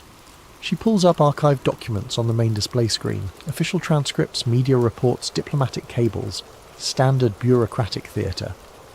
But look what happens when you dig into the closed-door sessions. A classified document appears, heavily redacted but with enough visible text to tell a story. The header reads, "Adaptive Earth Framework, Preliminary Implementation Strategies." Kale adjusts his glasses, squinting at the screen. "I remember this conference. I was a graduate student then, writing my dissertation on population genetics. There were rumours about private sessions, but nobody talked about what was discussed," Nova finishes. "Except someone did. Deep in the diplomatic archives, buried under 17 layers of classification, I found this." She highlights passages that make the room's temperature seem to drop. Non-essential demographic drift must be addressed through coordinated intervention. Genetic dead zones present opportunity for selective resource allocation. Acceptable fallout parameters established at 85 to 90% reduction over 2-generation cycle. Project requires integration of medical, agricultural and environmental vectors.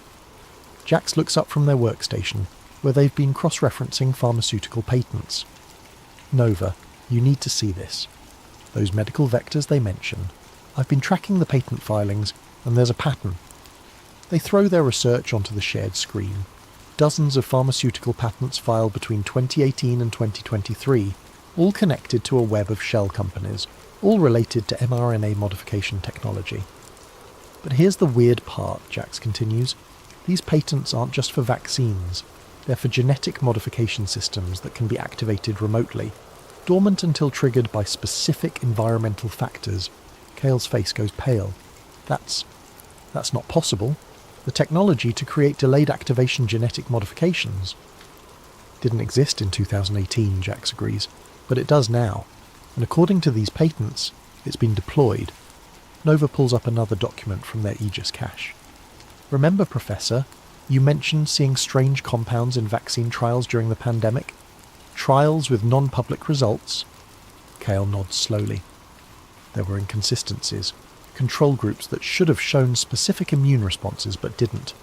Novel proteins that had no apparent therapeutic function. When I raised concerns, you were discredited and forced out, Nova says. They called you a conspiracy theorist. Because I was asking the wrong questions, Kale realises. I was looking for immediate effects, but if these compounds were designed for delayed activation... Link slides his chair over, holding a printout of classified communications he's pulled from the old NSA databases. I've been digging through archived surveillance reports. Remember how during the pandemic, certain rural areas had unusually high vaccination rates, areas that normally resist federal health initiatives. He spreads out a map showing vaccination distribution patterns across the United States. Strange clusters appear in seemingly random locations.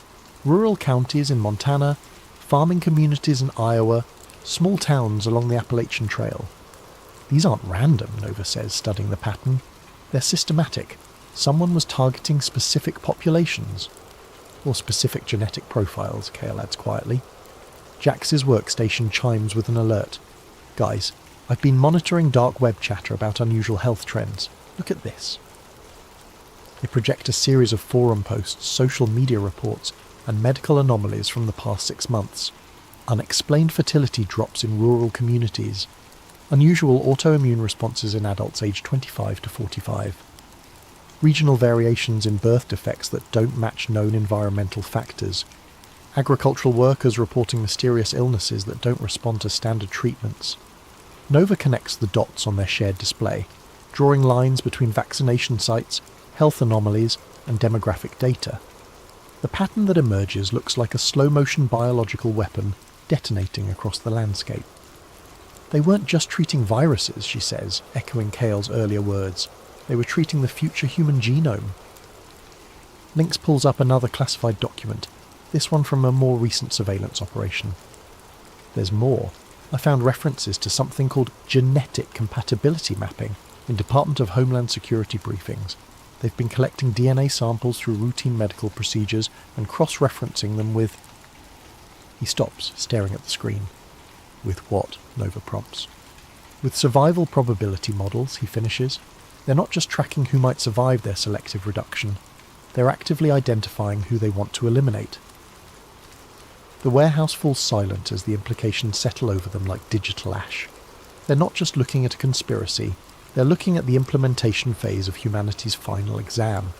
And most of the class is about to fail. Kale stands up slowly, his scientific mind finally accepting what his moral instincts have been screaming. We need to understand the full scope.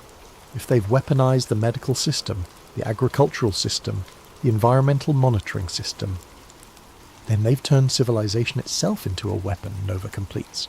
As if summoned by their conversation, Jax's monitoring systems light up with alerts.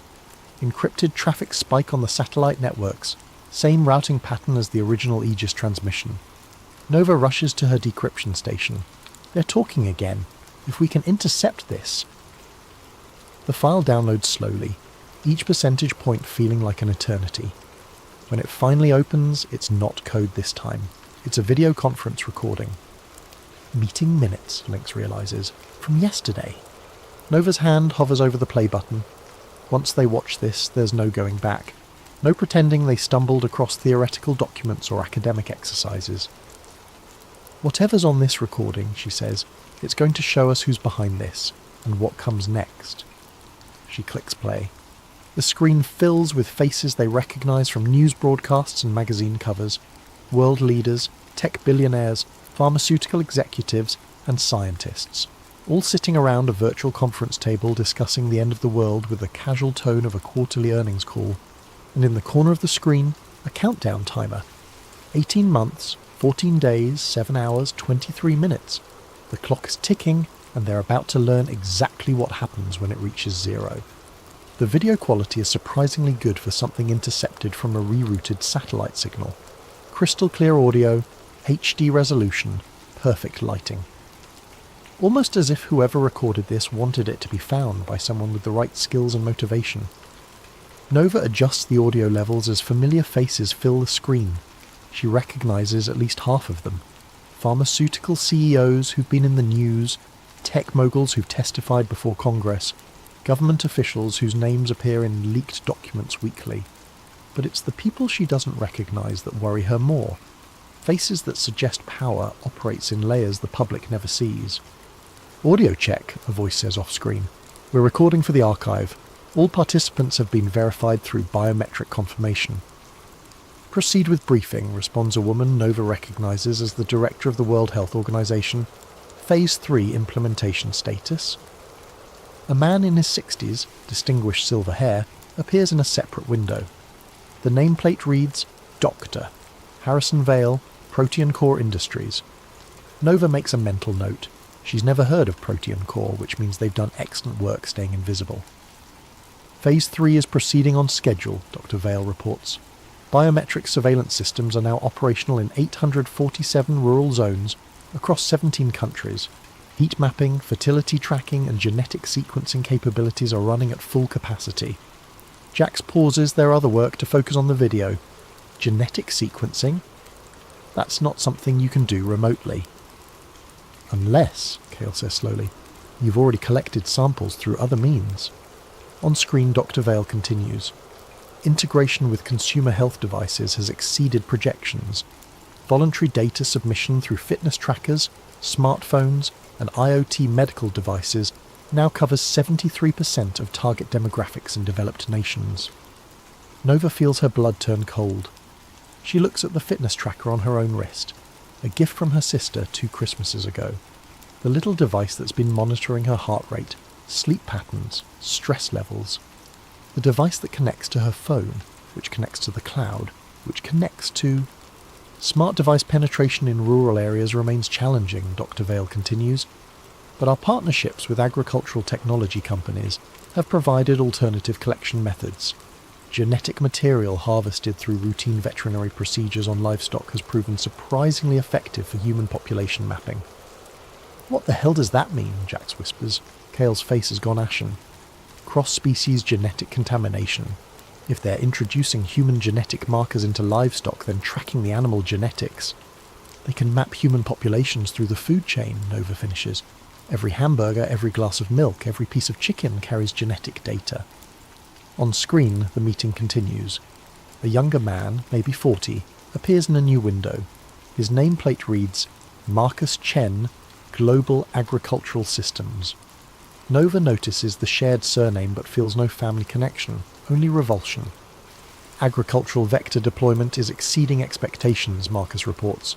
mRNA modification systems are now integrated into feed supplies for cattle, poultry and swine across North America and Europe. Human consumption data indicates 94% population exposure through dietary intake. Side effects, asks the WHO director. Minimal immediate impact as designed. However, fertility rates in test regions are down 23% year over year, with accelerating decline patterns. Autoimmune responses are appearing within expected parameters. Nova's hands shake as she realises what they're watching. These aren't plans being discussed. These are progress reports on operations already in motion. Lynx leans closer to the screen. That voice. I know that voice. A new participant joins the call, their video window appearing in the centre of the screen. The image is deliberately obscured. Shadows and lighting designed to hide identity. But the voice is clear and authoritative. Psychological conditioning remains our most effective vector, the shadowed figure reports. Media saturation campaigns have successfully normalised concepts of population reduction, climate-based selection, and voluntary extinction movements. Social media algorithms are amplifying despair, hopelessness, and anti-natalist sentiment across target demographics. Mental fatigue campaigns, the WHO director asks, exceeding projections. Suicide rates in target age ranges are up 34% year over year. Birth rates continue declining as planned. Most importantly, resistance to authority has decreased significantly. Population compliance with future directives is expected to be near universal. Jack stands up abruptly, knocking over their chair. They're not just poisoning our bodies, they're poisoning our minds. Nova pauses the video, needing a moment to process what they're witnessing. This isn't just biological warfare. It's psychological, social, environmental. They've weaponized everything we depend on to survive. food, air, water, information, Lynx lists. They're not attacking civilization. They've turned civilization into the weapon. Kale sits down heavily, his scientific worldview crumbling and reforming around this new reality. The fertility decline, the autoimmune disorders, the psychological depression epidemics, it's all connected. It's all intentional. Nova resumes the video. The shadowed figure continues speaking. Phase 4. Preparation is nearly complete. Environmental triggers are in position. When activated, they will catalyze the biological modifications already present in target populations. Estimated timeline for full effect 18 months. The WHO director nods. Excellent. What about resistance potential? Minimal. Independent researchers who've approached relevant discoveries have been discredited, defunded, or eliminated from academic and professional positions. Media coverage of related topics has been successfully redirected toward established conspiracy theory frameworks, ensuring any accurate information is dismissed as paranoid delusion. Nova feels the walls of their warehouse closing in. How many others have found pieces of this puzzle? How many have been silenced? Dr. Vale, the shadowed figure continues. Status report on asset protection. Dr. Vale reappears on screen. Protection protocols are operational. All essential personnel and their families have received modified treatments. Genetic compatibility with post-implementation environment is confirmed. We estimate a protected population of approximately 500,000 globally. 500,000, Jax repeats numbly, out of 7 billion. The video quality starts to degrade as the satellite connection becomes unstable. But one final exchange comes through clearly. Any concerns about detection? Unlikely. The full scope of the operation requires integration of data from medical, agricultural, environmental, technological and psychological sources. No single research team or intelligence agency has access to all vectors simultaneously. Except, the WHO director adds with something approaching dark humour, they would need to be simultaneously expert in cryptography, intelligence gathering, virology, social engineering, and information systems. The shadowed figure laughs. The probability of such a team existing with access to the right data and the motivation to pursue it is essentially zero.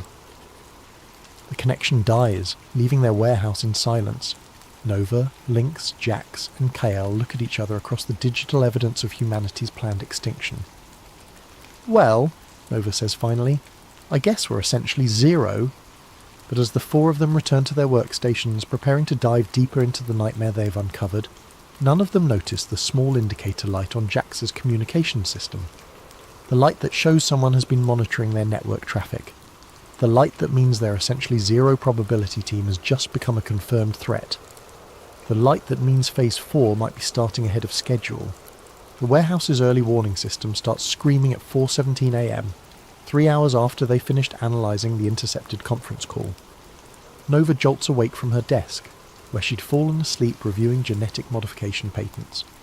The screens around her flash red as multiple intrusion detection systems trigger simultaneously. "Lynx!" she shouts, adrenaline cutting through exhaustion. "We've got company!" Lynx rolls out of his sleeping bag, grabbing his laptop and a go bag he keeps permanently packed, old habits from his intelligence days. "What kind of company?" "The kind that uses military-grade network penetration tools," Nova responds, her fingers flying across keyboards as she tries to lock down their systems. "Someone's been watching us." Jax appears from the back room, purple hair messy from sleep but their eyes sharp with focus. "How long have they been in our network?" "Unknown," Nova admits, fighting a losing battle against the intrusion.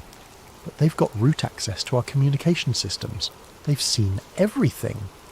Kale emerges from his makeshift lab, clutching a hard drive. "I've backed up all the biological data to an isolated system. If we lose the main servers..." "We're losing everything," Nova confirms, watching as file after file disappears from their local storage. They're not just infiltrating, they're sanitizing, removing all traces of what we've found. But even as their digital fortress crumbles around them, Nova's mind races ahead to their backup protocols. Years of paranoia have taught her to prepare for exactly this scenario. Jax, activate the mesh network. Lynx, get the satellite uplink ready. We're going distributed. The warehouse transforms as hidden systems come online. What appeared to be a simple hacker den reveals itself as a sophisticated intelligence operation. Jax's workstation unfolds into a multi-array communication hub. Lynx produces equipment that definitely didn't come from civilian sources. Nova's desk reveals hidden servers and backup power systems. "Professor," Nova calls, "how much of your research is stored offline?" "Everything critical," Kale confirms. "I learned not to trust cloud storage after they destroyed my academic career." As their attackers continue dismantling their main systems, the team executes an evacuation protocol they've rehearsed, but hoped never to use. Critical files transfer to multiple secure locations. Communication channels shift to encrypted networks. Physical evidence gets packed into go bags. But Nova isn't running yet. Instead, she's doing something that would seem insane to anyone who doesn't understand her particular brand of digital warfare. She's tracing the intrusion back to its source. "What are you doing?" Lynx demands, watching her work as alarms continue screaming around them. "If they're watching us," Nova says through gritted teeth, "then we're watching them back." The screen fills with a network traffic analysis, packet traces, and routing information. The attack is sophisticated, routed through multiple proxy servers and anonymization networks. But sophistication creates complexity, and complexity creates vulnerabilities. "There," she breathes, highlighting a data stream. "They're not just stealing our files, they're uploading something." The upload completes just as Nova isolates the data stream, a single file placed carefully in their system logs where it would be discovered during any forensic analysis. Child pornography, Lynx realizes, reading the file metadata. They're setting us up. When law enforcement finds this place, we'll be dismissed as perverts and criminals instead of researchers, Nova finishes. Brilliant. Completely discredit us while making sure no one looks too closely at what we actually found. But Nova's trace has revealed something else, the real location of their attackers, and it's not some anonymous hacker collective or foreign government. They're operating out of the Protean Core building, she announces. Dr. Harrison Vale's company. The same people we watched discussing humanity's extinction 3 hours ago. Jax finishes packing their equipment. "We need to leave, now." But Nova is still working, her fingers moving with the desperate speed of someone who knows this might be their last chance. Not yet. If they're monitoring us in real time, if they know what we've discovered, then they know we're a threat, which means... Her screen fills with a new data stream. Not an attack this time, but intercepted communications from the Protean Core building. They're having an emergency meeting, she realizes. Right now, about us. She patches the audio through their speakers, and suddenly the warehouse fills with voices they recognize from the earlier recording. Confirmed they have the Phase 3 documentation, Dr. Vale's voice reports. Full technical specifications, implementation timelines, biological modification protocols. How is that possible? The WHO director's voice sounds strained. That information is compartmentalized across 17 different security classifications. Unknown, but their research capabilities suggest state-level intelligence resources. We may have a coordinated opposition. A new voice joins the call, the shadowed figure from the earlier recording, though now speaking with urgent authority rather than calm confidence. Irrelevant. They know enough to compromise the entire operation if they go public. We need immediate containment. What kind of containment? Dr. Vale asks. Total. The team, their research, their facility. Make it look like a lab accident. Chemical fire, explosion, whatever ensures complete evidence destruction. Nova's blood turns to ice as she realizes what they're planning. "How long do we have?" the WHO director asks. "Tactical team is en route, 20 minutes. Nova starts shutting down systems, her movements sharp with controlled panic. We're blown. They're sending a kill team. 20 minutes? Jax checks their watch. That's not enough time to... "It's enough time to do one thing," Nova interrupts, pulling up her final contingency protocol. "We can't save ourselves, but we can save the evidence." She begins uploading their complete research archive to a decentralized network. Blockchain-based storage systems that can't be deleted or controlled by any single authority. But the upload is massive, and their internet connection is already compromised. Upload time, 17 minutes, her system reports. 3 minutes to spare, Link says grimly, checking his weapons, if their timeline is accurate. But as if summoned by his words, new alarms start screaming. Motion sensors around the warehouse perimeter. Thermal imaging detecting multiple vehicles approaching from different directions. They lied about the timeline, Nova realizes. The team is already here. Through the grimy windows, they can see black SUVs surrounding the building. Tactical lights sweep across the walls. Radio chatter echoes from outside, professional, coordinated, lethal. Upload progress, 32%, her computer announces. Nova looks at her team, her friends, her fellow travellers in the digital underground. Jax with their fierce intelligence and boundless optimism. Lynx with his warrior's honour and protective instincts. Kale with his scientist's dedication to truth above comfort. I need 8 more minutes to finish the upload, she says quietly. Can you give me 8 minutes? Lynx checks his rifle, the same model he carried during his government service. Against a professional tactical team? In an indefensible position? He looks around the warehouse, their home, their sanctuary, their last stand. Yeah, he says finally, we can give you 8 minutes. As the first breaching charges explode against the warehouse doors, Nova's fingers continue dancing across her keyboard, uploading humanity's final testimony to the digital wind. Outside, boots pound against concrete and orders are shouted in tactical shorthand. Inside, 4 people who stumbled across the end of the world fight to make sure someone, somewhere, will know what really happened to the human race. The upload bar crawls toward completion, 47%, 48%, Sasipgu Peosentu, and in the distance sirens wail, though whether they're coming to help or to clean up the mess, nobody can tell. Upload progress, 73%.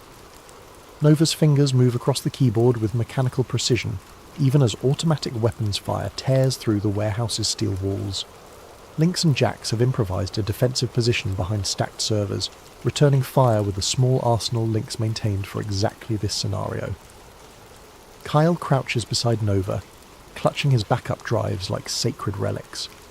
How much longer? Lynx shouts over the gunfire, ejecting an empty magazine.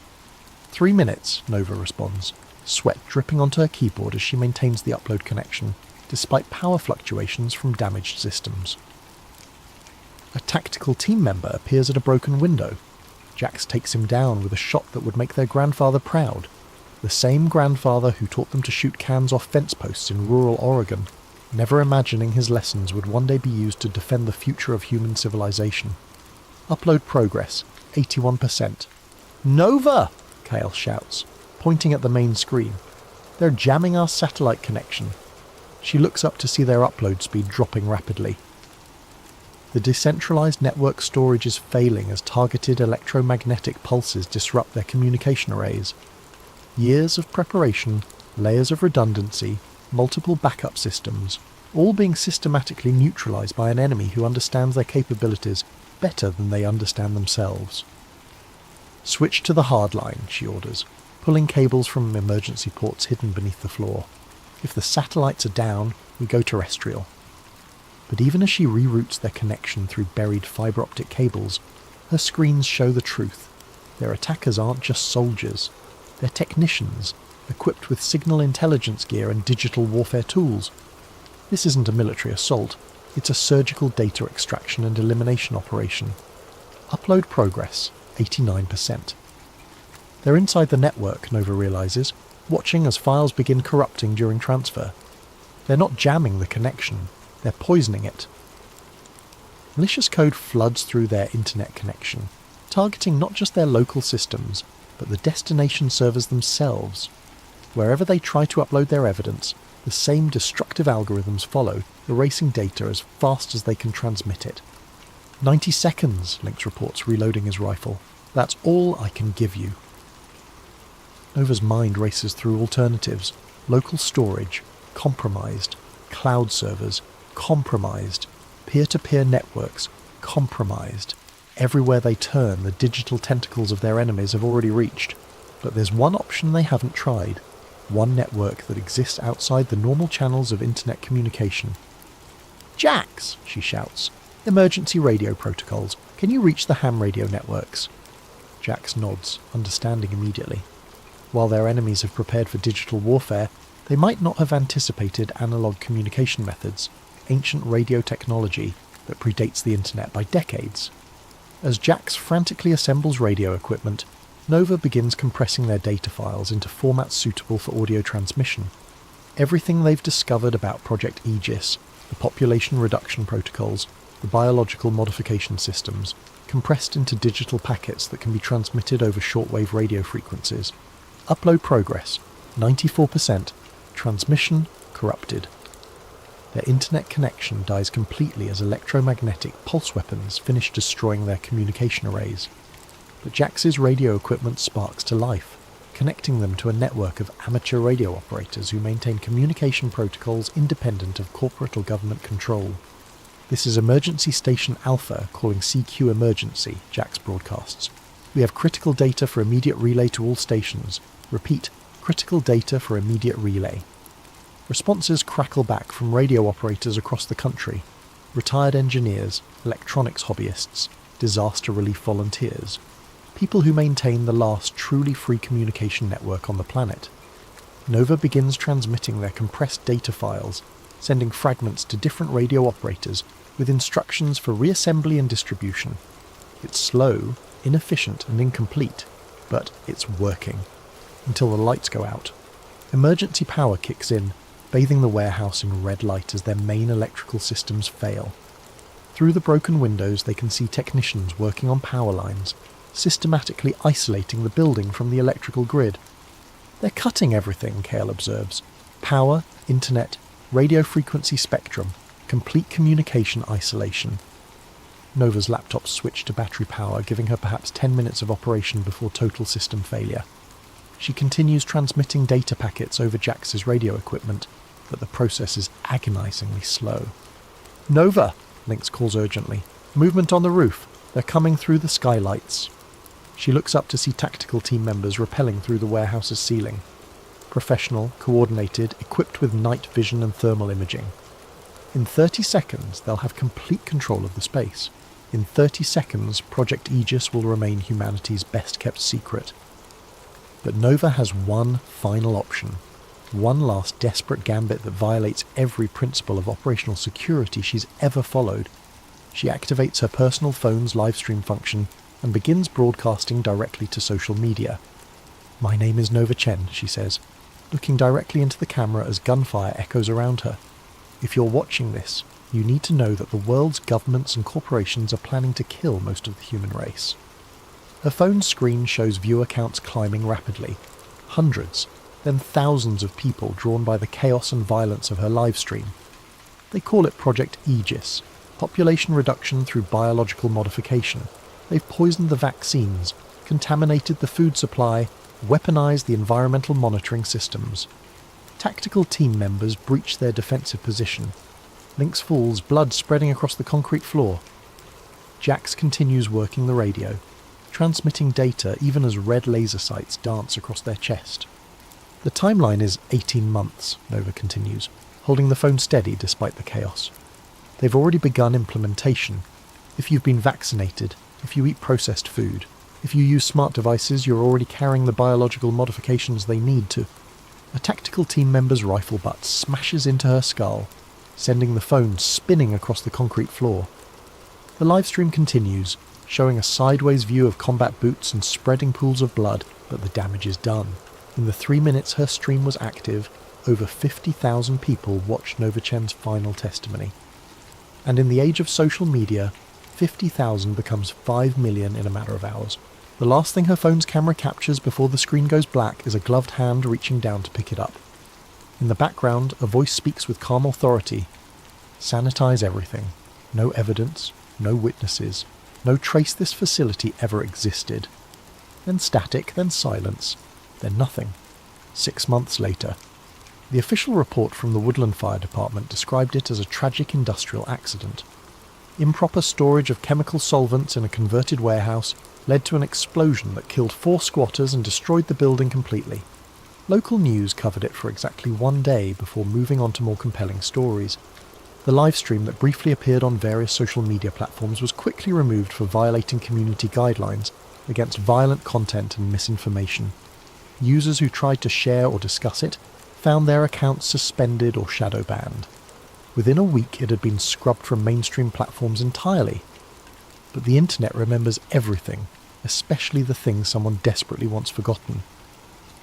On encrypted message boards and dark web forums, fragments of Nova's final broadcast circulate like digital samizdat.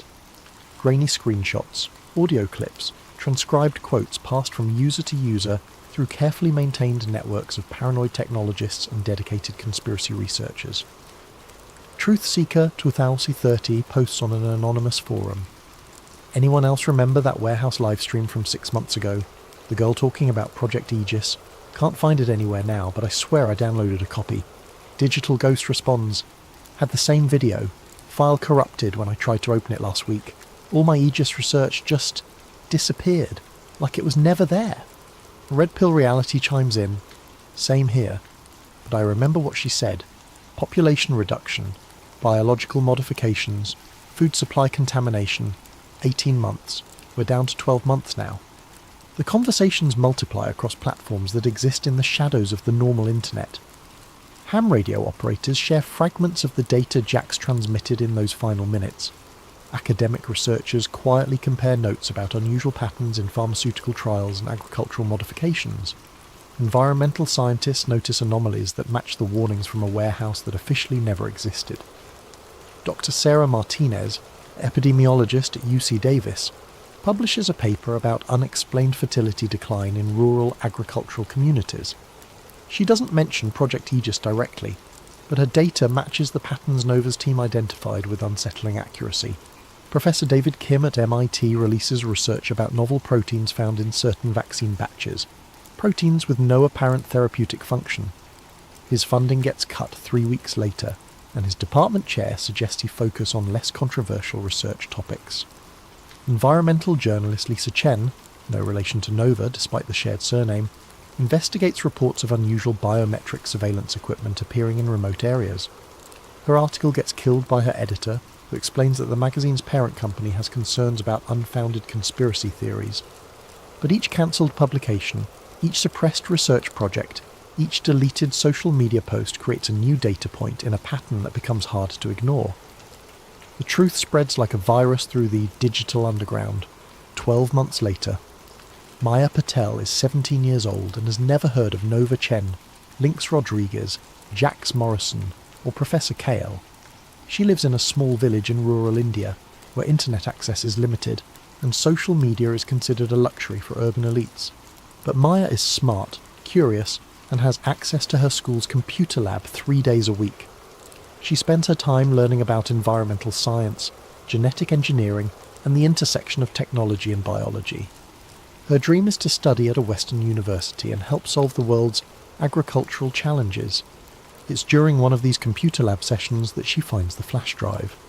Buried in a box of discarded electronics donated to the school, wrapped in plastic and electrical tape like someone tried very hard to preserve it. The label, written in faded ink, reads, Population Zero Proof.Vault. Maya plugs it into the computer, expecting maybe some students' old homework or family photos. Instead, she finds 847 gigabytes of encrypted data files, research documents, intercepted communications, and video recordings. She finds genetic modification protocols, pharmaceutical patents, agricultural contamination systems, and psychological warfare strategies.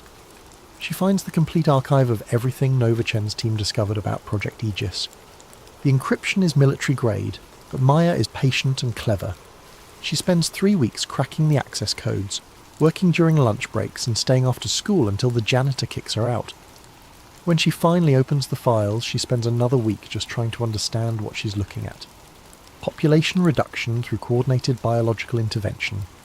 Genetic modification systems activated by environmental triggers. Food chain contamination designed to cause sterility and immune system failure. Psychological warfare campaigns to normalize extinction and reduce resistance to authority. A timeline that originally targeted 2030, but has been accelerated to 2027. Maya realizes she's looking at the blueprint for humanity's planned extinction, and according to the timestamps on the most recent files, the final phase is scheduled to begin in 6 months. She copies everything to multiple storage devices and begins the careful process of verification, cross-referencing patent filings, pharmaceutical research, agricultural modifications, environmental monitoring data. Every piece of evidence Nova's team gathered, Maya confirms through independent research. It's all true. It's all happening. And almost nobody knows. But Maya Patel is 17 years old, raised in a culture that reveres education and truth-telling above personal safety. She doesn't consider keeping the information secret. She doesn't wonder if she might be wrong. She doesn't worry about the consequences of speaking truth to power. She uploads everything to every platform she can access. WikiLeaks, anonymous file-sharing networks, academic databases, social media platforms, government transparency websites, journalist tip lines, activist organisations, environmental groups, medical research communities. She translates key documents into 17 languages and distributes them through international networks. She creates simplified summaries for non-technical audiences and detailed analyses for subject matter experts. She floods the internet with the truth about Project Aegis, and this time it's too late to stop the signal. Within hours, Maya's uploads are being downloaded thousands of times. Within days, the downloads become millions. Major news outlets pick up the story. Government officials demand investigations. International health organisations call emergency sessions. The carefully orchestrated plan to reduce human population through biological warfare becomes the most documented conspiracy in human history. Dr. Harrison Vale attempts to discredit the documents as sophisticated forgeries. The WHO director claims the communications were taken out of context. Government officials deny any knowledge of population reduction protocols. But the evidence is overwhelming, the documentation is comprehensive, and the verification is independent. Too many researchers, in too many countries, using too many different methodologies, all reach the same conclusion. Project Aegis is real, it's operational, and it's working. Global fertility rates have dropped 34% over the past 3 years. Autoimmune disorders have increased 78% in demographics that received certain vaccine formulations. Agricultural workers in modified crop regions show genetic markers consistent with engineered biological agents. Psychological depression and suicide rates have reached historic highs in precisely the age groups targeted by media manipulation campaigns. The population reduction protocol isn't a future threat. It's already killed millions of people. 18 months after the warehouse, Maya Patel stands before the International Criminal Court in The Hague, testifying about the greatest crime in human history. Behind her sits a display showing population statistics, fertility decline curves, mortality data, and genetic modification evidence. She holds up a small flash drive, the same one she found in a box of discarded electronics in her school's computer lab. This device, she tells the court, contains the complete records of Project Aegis, compiled by 4 researchers who died trying to warn the world about what was being done to us. She sets the drive on the witness stand. Nova Chen was 26 years old when she was murdered for discovering that our governments and corporations had poisoned the human race. Lynx Rodriguez was 32 when he died, defending her right to tell the truth. Jax Morrison was 21 when they gave their life to upload this evidence to radio networks around the world. Professor Kale was 58 when he was killed for asking the wrong questions about biological modification research. Maya looks directly at the defendants, pharmaceutical executives, government officials, and corporate leaders who sit in chains behind bulletproof glass. They died so that we could live. They died so that humanity would know what was done to us. They died so that the people responsible for the greatest genocide in history would be held accountable. She picks up the flash drive again.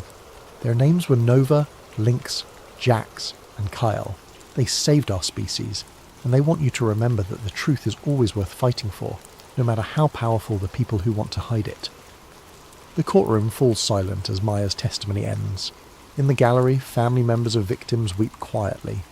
In the press section, journalists furiously type stories that will reach billions of readers within hours, and in a small village in rural India, a 17-year-old girl's computer science teacher watches the live broadcast and smiles proudly at his former student.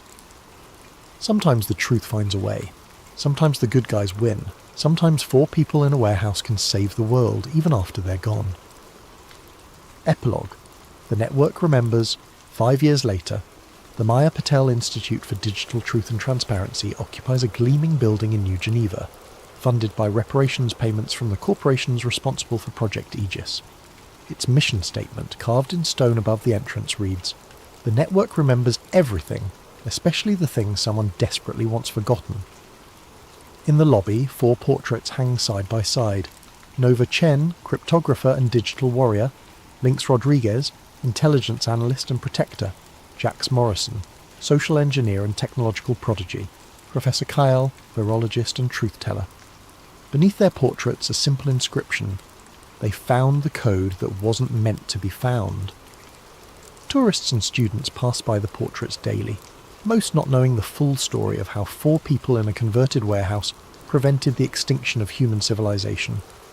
But the staff of the Institute know, the researchers working on digital rights and technological transparency know, the activists fighting against corporate surveillance and biological manipulation know. And late at night, when the building is empty and the servers hum quietly in climate-controlled rooms, network traffic monitors occasionally detect unusual patterns in the data streams. Fragments of code that shouldn't exist, routed through pathways that don't appear on any network topology. Some say it's just background noise, artifacts of old systems and deprecated protocols. Others believe it's something more, digital ghosts of 4 researchers who refuse to let death stop their work, still uploading, still broadcasting, still fighting to keep the truth alive in the spaces between the data. The network remembers everything, and sometimes, late at night in the digital underground, the network remembers back.